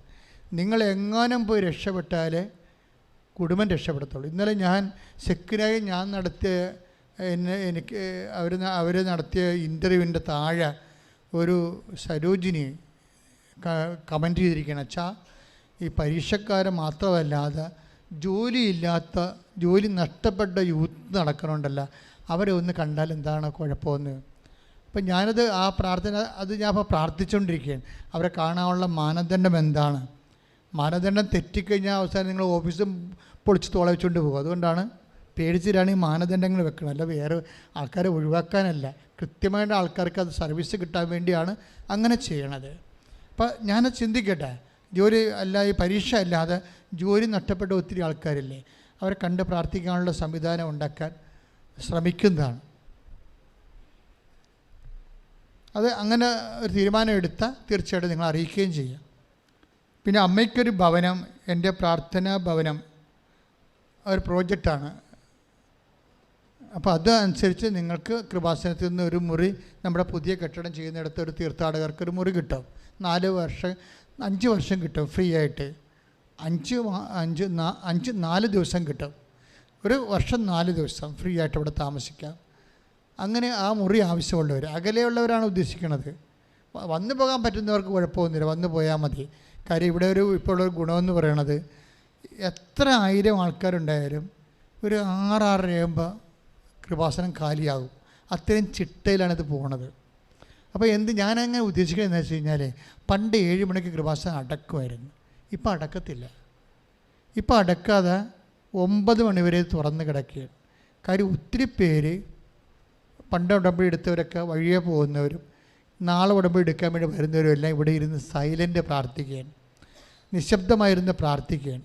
അതൊരു നല്ല കാഴ്ചയാണ്. അപ്പോൾ അതിനുവേണ്ടി 9 മണി വരെ കൃപാസനം ഓപ്പൺ ആയിരിക്കും. 9 മണി വരെ കൃപാസനം ഓപ്പൺ ആയിരിക്കും. പിന്നെ ഇത് എപ്പോഴാണ് തുറക്കണം എന്ന് ചോദിച്ചു കഴിഞ്ഞാൽ വെളുപ്പിന് 2 മണിക്കാണ് തുറക്കണം. കാര്യം ഞാൻ 2 മണിക്ക് നിൽക്കുമ്പോൾ ഇവിടെ ആൾക്കാർ കൊന്തയിലണ കാണാം. 2 മണിക്ക് എഴുന്നേറ്റ് ഇവിടെ വരുമ്പോൾ തന്നെ ആൾക്കാർ ജവമാല ചെല്ലണ കാണാം. 5 മണിക്കാണ് ഒഫീഷ്യലായിട്ട് ഓപ്പൺ ചെയ്യണത്. അപ്പോഴാണ് റെക്കോർഡ് ഇടണത്. മാതാവിൻ്റെ പാട്ടുകൾ റെക്കോർഡ് ഇടുന്നത് 5 മണിക്കാണ്. പക്ഷേ ആൾക്കാർ 2 മണിക്ക് തന്നെ ഉണ്ട്. ഇവിടെയൊക്കെ താമസിക്കുന്ന ആൾക്കാരും ഇന്ന് 7 മണിക്കുള്ള ബാച്ചിൽ കയറുന്നവരുമാണ് ഈ വരുന്നവർ. പിന്നെ ഇവിടുത്തെ ഇവിടെ സൗകര്യം നമുക്കറിയാമല്ലോ, ഇത്രയും സ്ഥലത്ത് ഇത്രയും നടക്കത്തുള്ളൂ.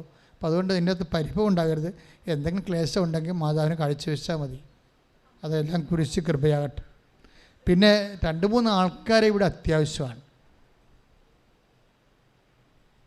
അതായത് ഇവിടെ ഇപ്പം നമുക്ക് 100 ആയിട്ടുള്ള 100 ശുശ്രൂഷകരുണ്ട്. നമ്മുടെ IT മേഖലയിൽ ഇല്ലെന്ന് വേണം, ഒരാൾ മാത്രമേ ഉള്ളൂ. പക്ഷേ അവിടെ 10 ആളിൻ്റെ പണിയുണ്ട്.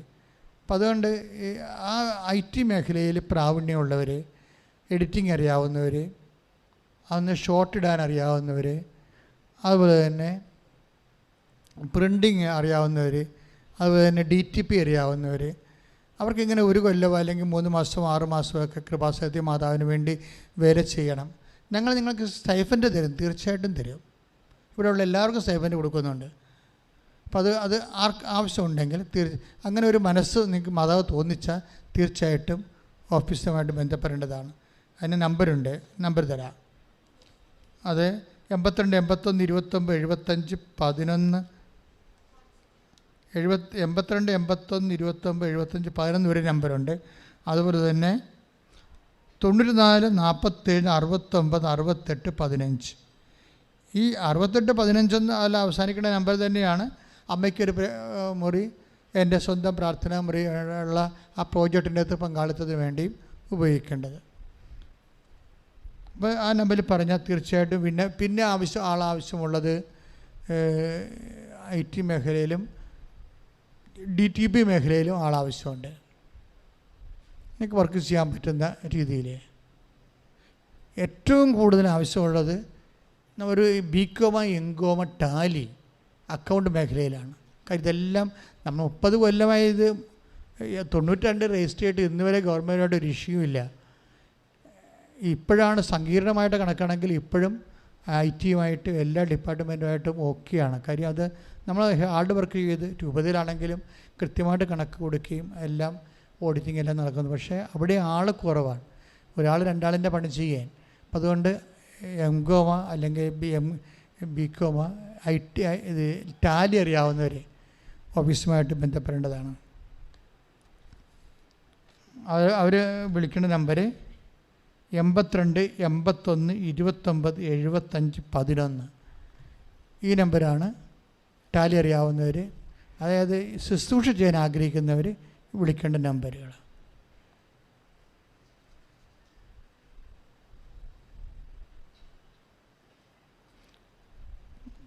പരീക്ഷക്കാർക്ക് പ്രൊഫഷണൽ പരീക്ഷ, മറ്റുള്ളവർ പരീക്ഷ നടന്നുകൊണ്ടിരിക്കുകയാണ്. അമ്മമാരെ അവർക്ക് വേണ്ടി ഉടമ്പടി എടുത്ത്